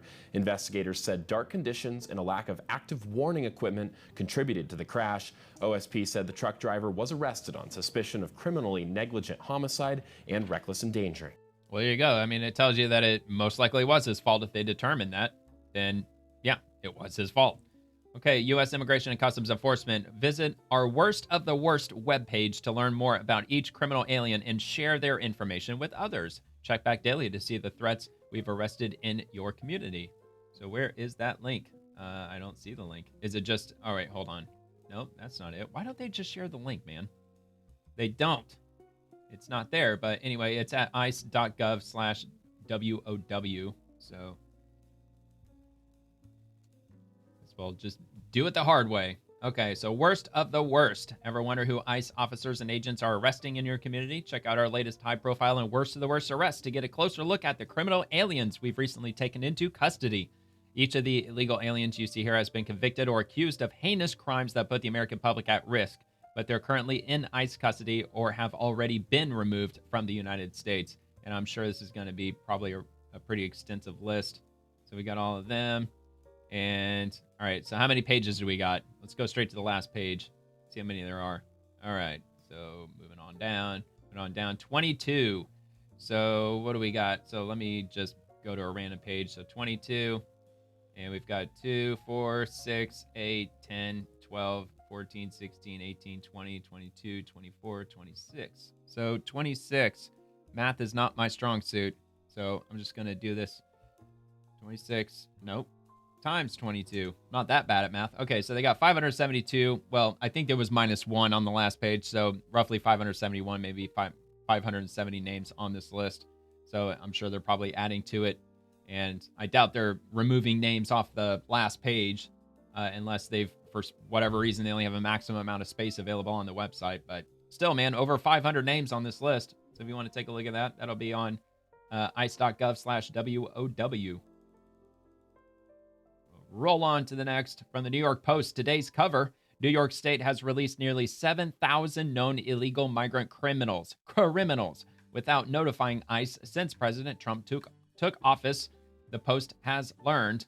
And of course, these are illegal immigrants who not only came into the country illegally, that's not their crime. Their crime is committing crimes after they got here. So 7,000 illegal migrant criminals into the streets just this year alone, including a machete-wielding maniac, an RAist, and an attempted killer. Let's see, New York State released 7,000 known illegal migrant criminals without notifying ICE since President Trump took office, including killers, sexual predators, and a maniac booted from the U.S. 8 times who attacked an Ithaca cop with a machete, Post has learned. The rap sheets behind the rogues gallery include 29 homicides, thousands of assaults, and hundreds of burglaries, robberies, drug offenses, weapons offenses, and sexual predatory offenses, the Department of Homeland Security revealed on Monday. All of them were protected by state and local sanctuary laws that dramatically restrict how local authorities can communicate with ICE, DHS says. Virtually all Americans agree that people like this should be swiftly removed from the United States when they leave New York's custody and not be returned to our streets to wreak havoc on law-abiding citizens, a demand letter penned by acting ICE Director Todd Lyons sent to the AG's office on Monday. Highly doubt they ever read that. Some migrant criminals, fortunately, have already been picked up by immigration officers after they were cut loose thanks to sanctuary laws. Among them are, not even going to try to say his name, who was busted for traveling to have S with a girl who he believed was only 13 years old. The sicko was convicted in Albany County and sentenced to time served. He was released on probation in February of 23 after probation officers refused to help ICE detain him, according to DHS. He has since been detained and deported. Stephen Daniel Henriquez Galicia, age 25, a Dominican national who entered the U.S. illegally in 2016, was arrested in the Bronx last year for attempted murder after he allegedly opened fire outside an apartment building. A judge let him go on cashless bail, despite the Bronx district attorney asking to hold him on $300,000 bond. He was nabbed by ICE on September the 20th. And yeah, okay, so all right, so he entered the country in 2016. At first, I thought it said that he committed the crime way back then. But yeah, he ended up getting nabbed by ICE, so that's good. Anderson Smith Satuya Martinez, 21, a Crips gang member and Honduran national with a prior assault conviction, was busted on August 19th for criminal possession of a weapon and possession of a controlled substance.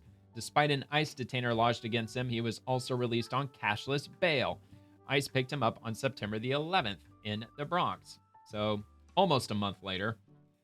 Okay, so that is Jesus Romero Hernandez. Hernandez, 27, a Mexican national who was removed from the U.S. 6 times between July and September 2016, was cut loose by the Tompkins County Sheriff's Office in January after serving 179 days in jail for attacking an Ithaca police officer with a machete. He was released despite a signed federal immigration detainer and warrant that DHS says the local sheriff's office refused to honor. ICE arrested him on November the 5th and removed him from the country for an 8th time. And this is that dude's name I can't pronounce. Vyacheslav Danilevich Kim. Sounds Russian. But yeah, you know, Russians, they look Asian too. If you look off in East Russia, I think almost all of them appear, or they have that Asian look about them. Okay, so he was arrested by NYSP for a slew of S crimes against children. Oh no, he's from Uzbekistan. Okay, well, I was completely wrong. Anyway, 24 years old, he was arrested by New York State Police for charges including use of a child under 17 years of age in a S performance, also R in the second degree, and patronizing a person less than 15 years of age for selling themselves in the second degree. In February 2013, Kim was convicted and sentenced to time served and 5 years probation. Albany County and New York probation refused to assist ICE in locating or arresting him. The agency busted and later deported him in September of 24 as he was leaving an appointment with his probation officer. And another one, Stephen Daniel Enriquez Galicia. This individual, 25, and you know what? I'll read that one and then I'll just leave it there. A Dominican national who entered the U.S. illegally in 2016 was arrested in the Bronx last year for attempted murder, attempted assault, reckless endangerment, and criminal weapons possession, but was turned loose despite an ICE detainer against him. During an altercation in the lobby of a residential building, he pulled a gun and fired at least one shot in the direction of a man and a woman who cops said had to duck and cover to avoid being hit. He was taken into ICE custody on September the 20th in the Bronx, where he remains pending the outcome of immigration proceedings, and his next court date is on January the 27th. So how many more of these do they have? So there's 2 there, and then they follow that up with more to this article. Quite a lengthy article, but that'll be linked below from the New York Post. And from DOW Rapid Response, Press Secretary for the Department of War provided an update on the Department of War's operations against narco terrorists in the Western Hemisphere. I want to provide an update on the department's operations against narco terrorists in the Western Hemisphere. To date, there have been a total of 21 kinetic strikes on drug boats in our hemisphere, 21. with 82 narco terrorists killed. Each strike conducted against these designated terrorist organizations is taken in defense of vital U.S. national interests and to protect the homeland. Not sure what happened to him, though. Our operations in the Southcom region are lawful under both U.S. and international law, with all actions in compliance with the law of armed conflict. These actions have also been approved by the best military and civilian lawyers up and down the chain of command.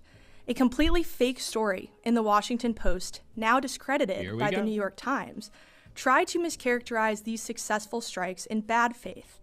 It was an attempt to damage the secretary and the president, and the people saw through it. The phony Washington Post story even attributed statements to the secretary that were totally fabricated. He never said them. Corrected that by is the New York epitome Times. Of fake How do you news. like that?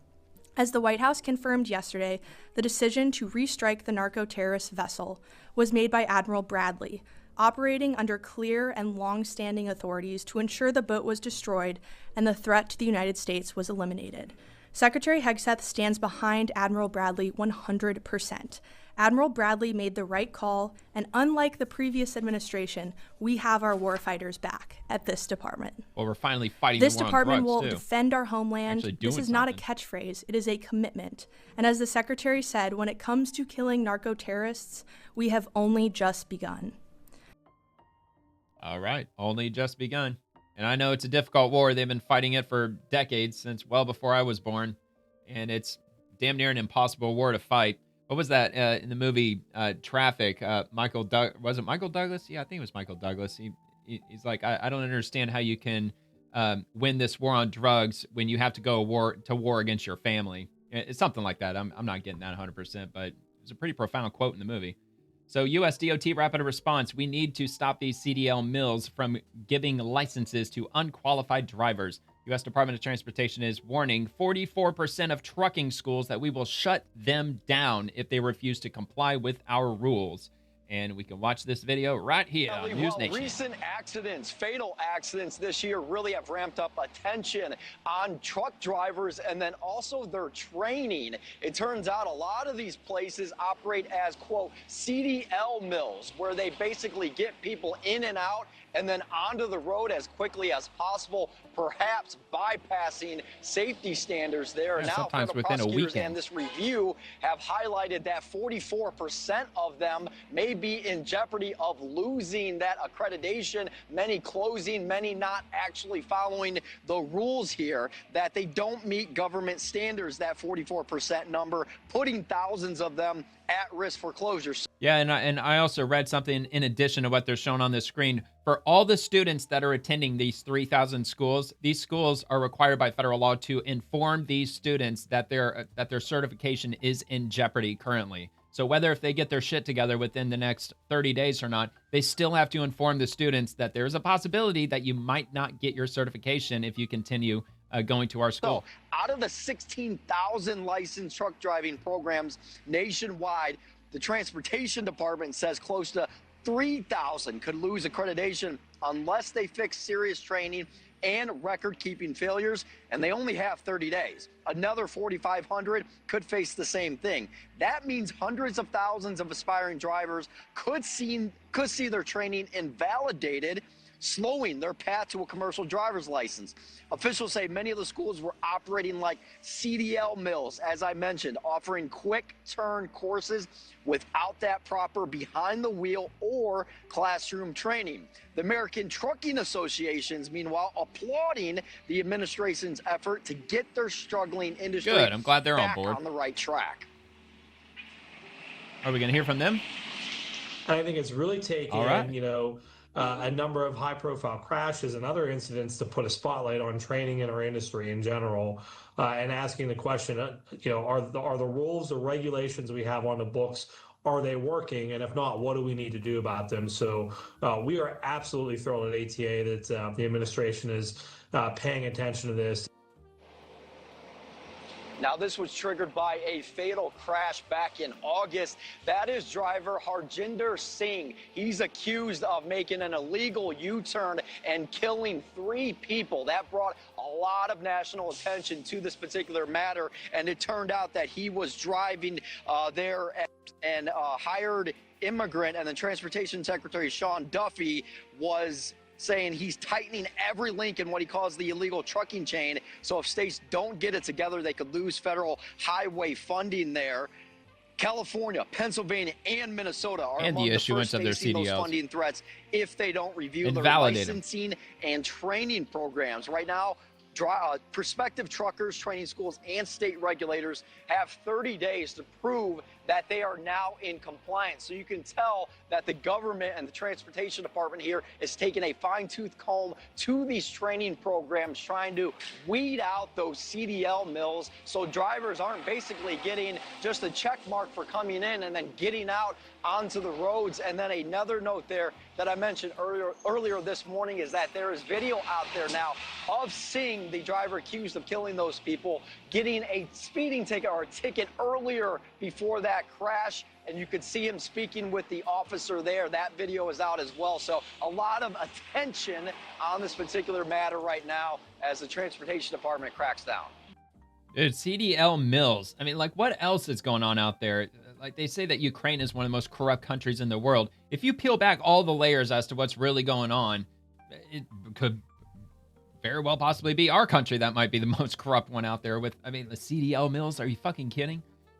All right, House Foreign Affairs Committee majority, the people of Honduras spoke loud and clear. They want nothing to do with socialism. The government must respect the will of the people. And this is Rapid Response, who posted Donald J. Trump's Truth Social post, and he says, looks like Honduras is trying to change the results of their presidential election. If they do, there will be hell to pay.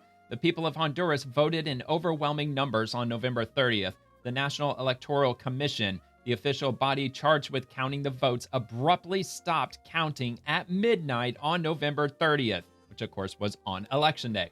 Their count showed a close race between Tito Asfura and Salvador Nasrallah, with Asfura holding a narrow lead of 500 votes. Their tally was stopped when only 47% of the vote was counted.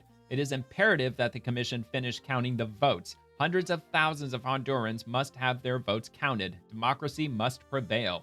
So I'll have to keep a close eye on that and see where that goes. And this is from Chuck Schumer. Convicted narco trafficker, former corrupt president of Honduras, was just released from prison after Donald Trump gave him a pardon. You can't talk a big game about hunting down drug traffickers and then turn around and free one of the world's biggest drug lords. It reeks of hypocrisy and corruption. And he shared NBC News' headline, former Honduran President Juan Orlando Hernandez released from prison after Trump pardon. And in case you're not aware of who this individual is, I took a quick second, magic of the pause button, to ask a few questions to Grok AI. So why did President Trump pardon Juan Orlando Hernandez? So President Trump pardoned former Honduran President Juan Orlando Hernandez on December 2nd, today, citing claims that he was treated very harshly and unfairly in a politically motivated prosecution by the Biden administration. Trump stated the decision followed requests from many people in Honduras who viewed it as a setup and input from, quote, people I greatly respect, end quote. Hernandez, convicted in 2024 of aiding a massive cocaine trafficking conspiracy, had written Trump a letter framing himself as a victim of persecution. So my next question is, was Honduran President Juan Orlando Hernandez an actual drug trafficker with actual evidentiary proof? Short, yes. Juan Orlando Hernandez was convicted in March of 24 in a U.S. federal court, conspiring to traffic over 400 tons of cocaine into the U.S., making Honduras a narco state by accepting millions in bribes to protect cartels, including Sinaloa and Atlantic Coast networks. He was sentenced to 45 years. The judge called him a two-faced politician hungry for power. The key evidentiary proof from the trial, there's witness testimonies, witness words, I guess penalty of perjury. But anyway, there's physical evidence, which it says there were intercepted phone calls and drug ledgers recording payments to JOH, which just happened to be his initials.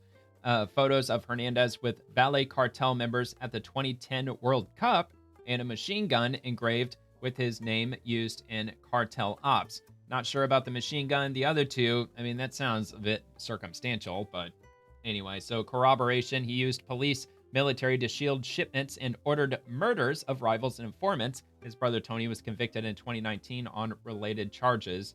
So, I mean, they got actual tangible evidence to back that up. Not so sure. Look, I know just as much about this as you do at this point because I didn't know anything about the guy until, just now, really. So Trump's 2025 pardon cited a Biden setup based on Hernandez's letter claiming uncorroborated testimony, but the jury and judge found the evidence overwhelming and not politicized.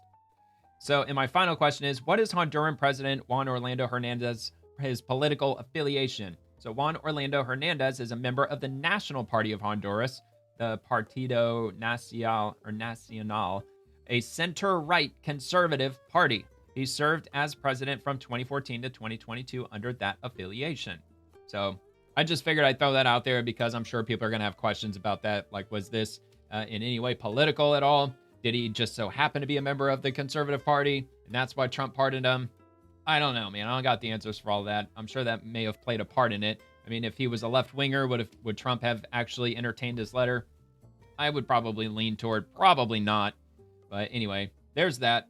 So this is from the House Democrats. Let's see, from today, the weekly press conference that they held, and just checking my time. I got a little bit more to get through, so I'm just going to go ahead and repost this. I put this up just in case that all of those clips during the beginning of the video with the cabinet meeting, if it were to go quicker, which it took almost an hour to get through them all. So anyway, that's why I placed this, because this one's probably going to go at least 15 minutes. 16 minutes, 25 seconds. So I'll just repost it, or you could just go straight to House Democrats. It's at House Democrats if you happen to be on the X platform, and you can watch it there. I'm not sure if they have a YouTube channel. It wouldn't surprise me if they do. They probably have that link there also. So this was 11 hours ago when they posted it at 10:48 a.m. If you need an exact time to find that. Sure, you're not missing a whole lot at the end of the day, but it'll be there. All right, Rep. Eric Burleson, Obamacare in a nutshell. This was hilarious. So this apparently, it's like, like the, what is that? Like what do they call that? A web, not a web chart. I can't remember, man. It's been probably like 30 years since I've even used that terminology. But anyway, that's supposedly how Obamacare works. Drawing arrows from one area to the next with employers and patients and inpatient, outpatient, uninsured, Medicaid, Medicare, managed care, all that good stuff. So all over the place it appears. You got Charlie from It's Always Sunny in Philadelphia working in the mailroom. This big grand conspiracy. I can't remember the guy he was looking for, but he's looking for a guy who I think they found out that he was like on vacation or something, but Charlie thought that he was like this like big, like, I don't know, like this giant conspiracy. I don't know, man. That was a hilarious episode. Okay, so Pramila Jayapal. Republicans are buying private jets and hosting luxury parties while everyday Americans live paycheck to paycheck. Okay, what's your point? Republicans buying private jets. I think there were like two. Secretary Kristi Noem, I think, placed an order for one or two from Homeland Security. That's probably the main one that she's talking about. So, yeah, so we've got memes and more memes. Oh, yeah, by the way, she got ruthlessly ratioed. 177 likes for this post, and she got over 1,000 people commenting on it. So very clearly, people are not happy with what she's saying. Bernie and Sandy Cortez fly in private jets. How much did Pelosi bank in her stock portfolio? Please stop. Yeah, very fair point. Democrats shut down our government so our military members couldn't get paid while they were still collecting their paychecks. At Grok, why is Pramila Jayapal's salary, or what is her salary, and what is the median income of Americans? I think her salary is it $174,000 a year, or is that $176,000 a year? $174,000 a year. U.S. median household income is $83,730 in 2024. That's household income, by the way, not individual. And then the average American family, there's typically two incomes. Per the Census Bureau, for individual median income, it's around $62,000 annually based on recent earnings data. So it sounds like actually a pretty sizable amount of households only have a single income, if that's an accurate number. But anyway, well, I mean, look, not everybody's married. Not everybody lives like as a couple. There's a lot of people that live alone, which is probably damn near impossible to do these days. So anyway, it's their money. They could do whatever they want with it. Well, sort of. I mean, like, what was her initial statement? Republicans are buying private jets and well, yeah, the hosting of luxury parties, yeah, it's their money. And if Republicans are buying private jets, like I said, she's probably referencing Secretary Kristi Noem with Homeland Security, because they placed an order for, I think it was Lear jets or something like that, because the private planes that are already in the fleet for Homeland Security are over 20 years old, and apparently the cost of maintenance is getting to the point where it's essentially like a totaled plane. You know how you've got a vehicle that's like 20 years old, and you got to have like minor engine work done. It's going to cost like $4,000, and your car's only worth like $2,000. Most people end up, calling it a wash and going out and getting another car. I think it's similar to that with regard to these jets. But you talk about jets and parties, while your own parties, donors, and operatives fly private and live exactly the same way. You pretend this is a moral crusade because you can't defend the economic pain your policies created. You scream about greed to hide your own. You're not calling out excess. You're manufacturing outrage. Amen. All right, moving to Bureau of African Affairs. Quote, on Thursday, President Trump will host the presidents of the Republic of Rwanda and the Democratic Republic of the Congo to sign the historic peace and economic agreement that he brokered. So I believe that's already on his list of peace deals that he's already secured. It just sounds like they may have not actually gotten together to actually pin their signature to the peace deal. So let's hear what she said. On Thursday, President Trump will host the presidents of the Republic of Rwanda and the Democratic Republic of Congo to sign the historic peace and economic agreement that he brokered. Okay, so word for word, that's what the press secretary said. U.S. Africa Command, AFRICOM, General Anderson reaffirmed U.S. support for African-led efforts to counter ISIS and al-Shabaab, which is in Somalia, meeting leaders in Ethiopia, Somaliland, and Puntland. He highlighted AFRICOM's unique capabilities that strengthen regional security and help defend the U.S. homeland. General Doug Anderson, U.S. AFRICOM commander, completed the first leg of a series of high-level visits to Africa.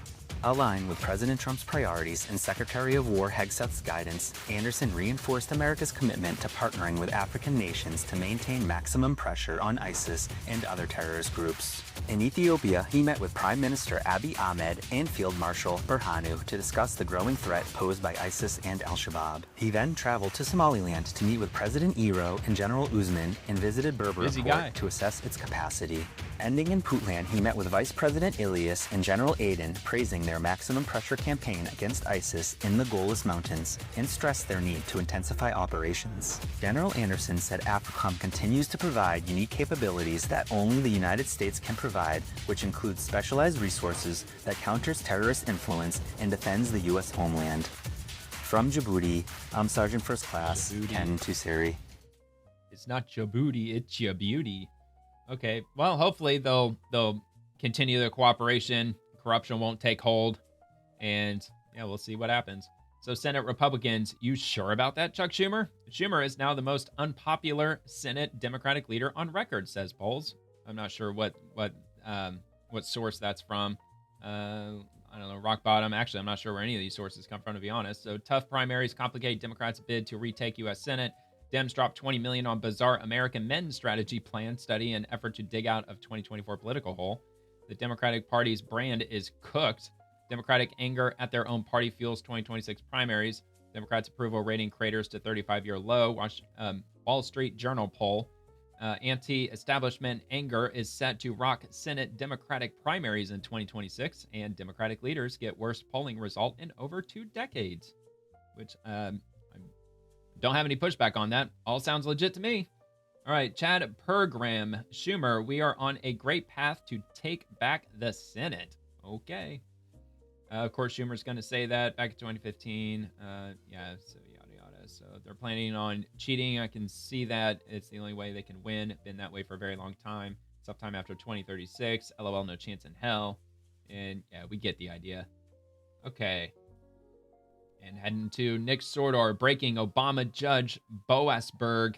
The activist judge who illegally stifles every move Trump makes has refused to testify at tomorrow's Senate hearing on rogue judges. This is bullshit. Subpoena him, force him to appear, and if he doesn't, arrest him. Enough is enough. And there's the man who's going to refuse to show up. Might as well be wearing a blue robe. I don't know why he's wearing a black robe. You know, he's totally political. Okay, Rep. Anna Paulina Luna. That's the rep I voted for.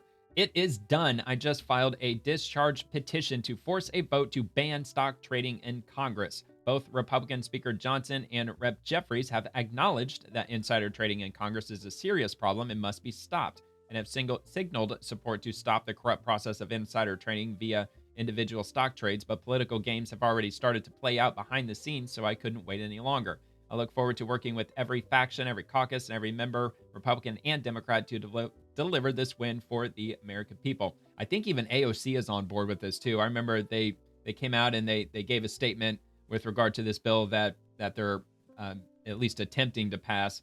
But the penalties are a bit absurd. The penalties are like if you get busted for insider trading in Congress, you get hit with like a $300,000 fine or something like that. So like if Nancy Pelosi is engaged in stock trading, making hundreds of millions of dollars, it's a pretty small slap on the wrist. So anyway, we'll check out a couple of the comments and we'll see what's being said. Actually, here, I'll just play the video first, then we'll do the comments. Hey everyone, so I just left the floor with Representative Burchett, and after our bipartisan coalition and talking this morning, we have decided, because of a lack of movement from the House of Representatives, to initiate the discharge petition on banning insider trading, meaning it is live now. Now, if leadership wants to put forward a bill that would actually do that and end the corruption, we're all for it, but we're tired of the partisan games. This is the most bipartisan thing in U.S. history, and it's time that the House of Representatives listens to the American people. So it is now live. Anything to say, Burchett? Let's make America proud. Hey, this place is broken. It is a complete open sewer. Let's at least tell America we're trying to do something for you. Right. Anybody making 600% return on their dadgum investment needs to leave Washington, and then you get their butts up to Wall Street. Go to Wall Street. Yeah, go to Wall Street or K Street or wherever the hell you end up. All right, it'll never pass. Far too many politicians abuse this loophole to gain millions of dollars. Names of those who oppose must be published. Let's flush out the corrupt inside traders who get rich while taxing the hell out of American citizens. Transparency. Thank you, Rep. Luna and Tim Burchett. Finally, I tell you what, introduce term limits. The rest will take care of itself. Yeah, there's only so much that you can gain with insider trading if you're only there for so long. Need to ban trading stocks for their spouses and children as well. Yeah, and obviously that's a reference to Nancy Pelosi because she just blames her husband for all of it. Good, because Marjorie Taylor Greene just made $25 million when I hope I survive December. Look, I'm not gonna, throw any cover for Marjorie Taylor Greene, but I have read that she has been making some serious profits in the last couple of years. But she did come, I think she divorced her husband, right? She got divorced and her husband owned some construction company, which she had a stake in, and some of that money came from that or something like that. So I don't think it was all. I believe she's worth something like $25 million, but I don't think all of it was gained from insider trading directly in Congress. But there's definitely questions on the table with Marjorie Taylor Greene with regard to that, though. Throw in the end to daylight savings too. I couldn't agree more with that. Daylight savings sucks. That's great news. However, secure voting should be top priority. Any movement on that? Absolutely. I couldn't agree more with that. Look, they're both really hot issues, but if you had to choose between one of the two, I'm going with securing our voting. So, all right. So anyway, Rep. Luna's filing of H Resolution 1136 discharge petition on December 2nd forces House vote on Ethics Act HR 2458 to ban congressional stock trading, overcoming Johnson-Jeffries delays amid bipartisan insider trading scandals like Pelosi's $200 million plus trades. Vital anti-corruption win. Thank you, Rep. Luna. Okay. And we'll head on to breaking 911, another one from them. Putin, quote, if Europe suddenly wants to wage war with us and starts it, we are ready right away. Oh, man, that's heavy. Okay, so they got it. И даже тогда, когда они пытаются якобы внести какие-то изменения в предложение Трампа, мы же это отчетливо видим. Все эти изменения направлены только на одно, на то, чтобы вообще заблокировать весь этот мирный процесс. Выдвинуть такие требования, которые для России являются абсолютно неприемлемыми, они это понимают, и тем самым свалить потом на Россию сворачивание этого мирного процесса. Вот в чем их цель. Мы это отчетливо видим. Мы не собираемся воевать с Европой, я уже об этом 100 раз сказал. Но если Европа вдруг захочет с нами воевать и начнет, Мы готовы прямо сейчас. С Украиной мы там действуем хирургическим способом, аккуратненько, так, чтобы, ну, понятно, да? Это не война в прямом современном смысле этого слова. Если Европа вдруг захочет начать с нами войну и начнет ее, то очень можно очень быстро произойти ситуация, при которой нам не с кем будет договариваться. All right, well, God hope that doesn't fucking happen. I hope that Europe doesn't start, popping off and trying to start freaking direct war or kinetic war with Russia. Probably be the end of civilization as we know it, probably. Okay, Rep. Pramila Jayapal again. We're demanding that Russ Vought, Trump's OMB director and the architect of Project 2025, testify before the House Budget Committee. He has unlawfully blocked funding and created a massive affordability crisis across the country. Congress and the American people deserve answers. Not too bad of a ratio.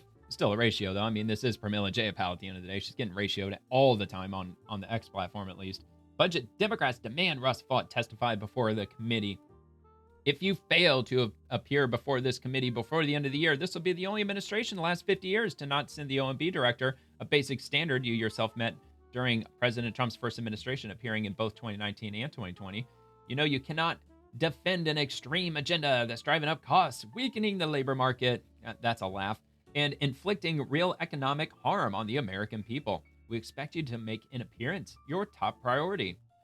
Look, if that's, I'm not familiar if that's like actually the standard, if the OMB director does actually appear before Congress, maybe to give an update as to what's going on. I mean, if he's got nothing to hide, why not just go? It's going to be a political circus from the Democrats, as it always is, not just with Russ Vought, but with anybody who appears in front of him. At least these days, that's how they treat him. Senate Republicans, since Democrats passed Biden's COVID bonuses, premiums have continued to skyrocket and insurance companies have continued to reap record profits. We need to encourage competition and drive down costs for Americans, not boost insurance companies' stock prices. And from Adam Shifty Schiff, was that from yesterday, December 1st? Yeah, yesterday night. Over the next 30 days, millions of people across the country will face an impossible decision: forego health insurance or go into debt. If Republicans don't extend healthcare tax credits by January 1st, it will drive up costs for everyone. And that just begs the question, why dump hundreds of billions of dollars into a failing system? Because Democrats, they can't think of anything better to do. East Bay residents consider dropping health insurance as premiums skyrocket. Well, that's thanks to Obamacare. That's the only thing that you could thank for that, as far as I know. U.S. Census Bureau, workers age 55 or older have been the fastest growing age group in the labor force for more than 2 decades. But some types of firms have had a much greater concentration of older workers than others. Learn more on America Counts, census.gov, and I will link that in the description if you want to take a closer look at that. We'll move to the next thing. I think we're getting close to the end here. So NHTSA.gov, and that is going to be the National Highway Traffic Safety Administration. Sadly, older driver fatalities account for 19% of all fatal crashes on our nation's roads. Tips to talk to the older driver in your life. If you have some tips, or if you need some tips, talking to your elderly relative with regard to driving. Actually, my grandma, she finally stopped driving. It was either last year or was the year before. She's 81. Yeah, I think she's 81. And she's still capable of driving, but she's got back problems and some other physical ailments. But yeah, that was sure it was a tough day, but we all age. So older driver fatal crash involvement rates per 100,000 licensed drivers by state. Actually, I wish I could blow this up a little larger, but it's the X platform. It won't let me zoom in. This is 2023 data, but in my state in Florida, it looks like it's 17.89%, I think. So the upper is over 18.97 per 100,000. The middle looks like 13.87 to 18.97. And then the lower is below 13.87. So there you go. And obviously, like the darker ones are the ones where it's at a higher rate, and the light color ones are the lower rate. So yeah, I'm actually surprised my state, because I think most people would have been like, well, it's got to be Florida. Florida's got to be the number one place for that to happen. Nope, not according to this map. Not according to the 2023 data from NHTSA.gov. Okay, rapid response. U.S. regulator to curtail use of primate testing in drug trials. Quote, FDA decision aligns with Trump administration's efforts to lower pharma costs by eliminating lab monkey requirement. So I'm sure PETA is going to be very happy about that. Of course, they're not going to give Trump any credit for that. Oh, they're going to paywall me, aren't they? They're not going to let me read this. Keep reading for $1. No thanks, Financial Times. But if you just happen to be subscribed to them and you want to read on that, I will have that linked. But we got the gist of it, though. You know, they want to eliminate lab monkey requirement. So that's a good thing. Okay. And U.S. Marines. The Marine Corps drill instructors with receiving company support battalion process new recruits with Lima Company 3rd Recruit Training Battalion at MCRD_SD, the official Twitter page of Marine Corps Recruit Depot, San Diego. During the receiving process, recruits undergo contraband checks, receive buzz cuts, make scripted phone calls home, and are issued the gear required for training. And they've got the images here for the new recruits in San Diego. It looks like checking for contraband and brand new recruits ready to serve under President Trump, the commander-in-chief. And from NASING acting director Sean Duffy, the president is launching us into a golden age of space exploration to celebrate America's 250th birthday next year by sending U.S. astronauts around the moon. For this mission, our rocket will take off with the America 250 emblem proudly displayed on SLS solid rocket boosters. Happy birthday, America. And that's one of the boosters that they're going to be sending the astronauts up during the Artemis 2 mission. And they're not going to land on the moon. They're going to orbit around the moon. I believe it's an 11-day trip in total. But the Artemis 3 mission, which, if I'm not mistaken, it's slated for either 2027 or 28, that's when they're going to land on the moon. Okay, so Department of Agriculture, the 2025 U.S. Capitol Christmas tree, Silver Bell, lights up tonight. This year's 53-foot red fir hails from the Silver State and was harvested by Humboldt-Toyabe National Forest. I'm sure I'm butchering that. Making history as the first ever tree to come from Nevada. Witness the lighting tradition live from the West Lawn at 5 p.m. Eastern. So I will at least check to see if it's already, I'm sure it's already happened. It's almost 11 o'clock Eastern my time already, so I'm sure this is already finished. It's an hour and 18. Yeah, it looks like they lit the tree. Good evening. Let's see. I just want to get to the tree. Like, there we go. All right, here we go. 5, 4, 3, 2, 1. There you go. And the tree's lit. The skinny tree. From the Silver State. 53 feet, right? It's 53 feet tall. All right, big tree. I'll link that too if you want to listen to their speeches and all that good stuff. So I believe they're showing the transporting process of the tree. I'm a forester and project lead for the 2025 U.S. Capitol tree, Duncan Leo from the Humboldt-Toyabe National Forest in Nevada. Well, what we're doing here today is we made it to our final destination, Washington, D.C. We harvested Silver Bell behind me from northern Nevada. She's a 53-foot tall red fir tree, 16-foot wide branches and 20 inches across in diameter at the tree bole. Silver Bell's 50 years old. She grew about over a foot on average a year in height. So we have our law enforcement escort, and then our tree team. Every day they take care of the tree by providing water to keep Silver Bell green, healthy, and supple, so she looks good on Christmas.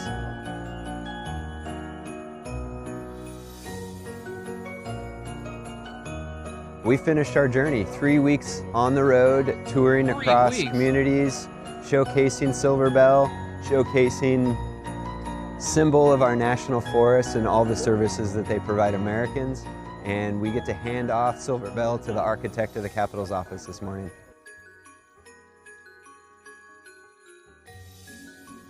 Good grief, man. How much is all this costing?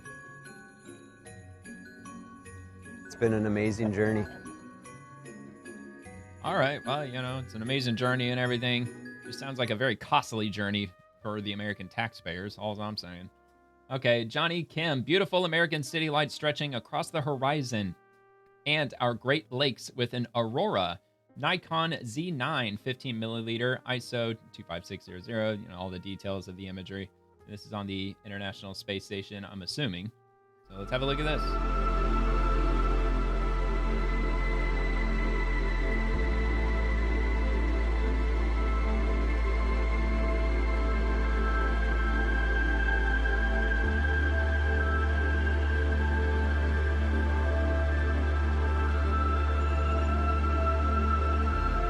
Great Lakes right there. There's Michigan. Flying over Canada.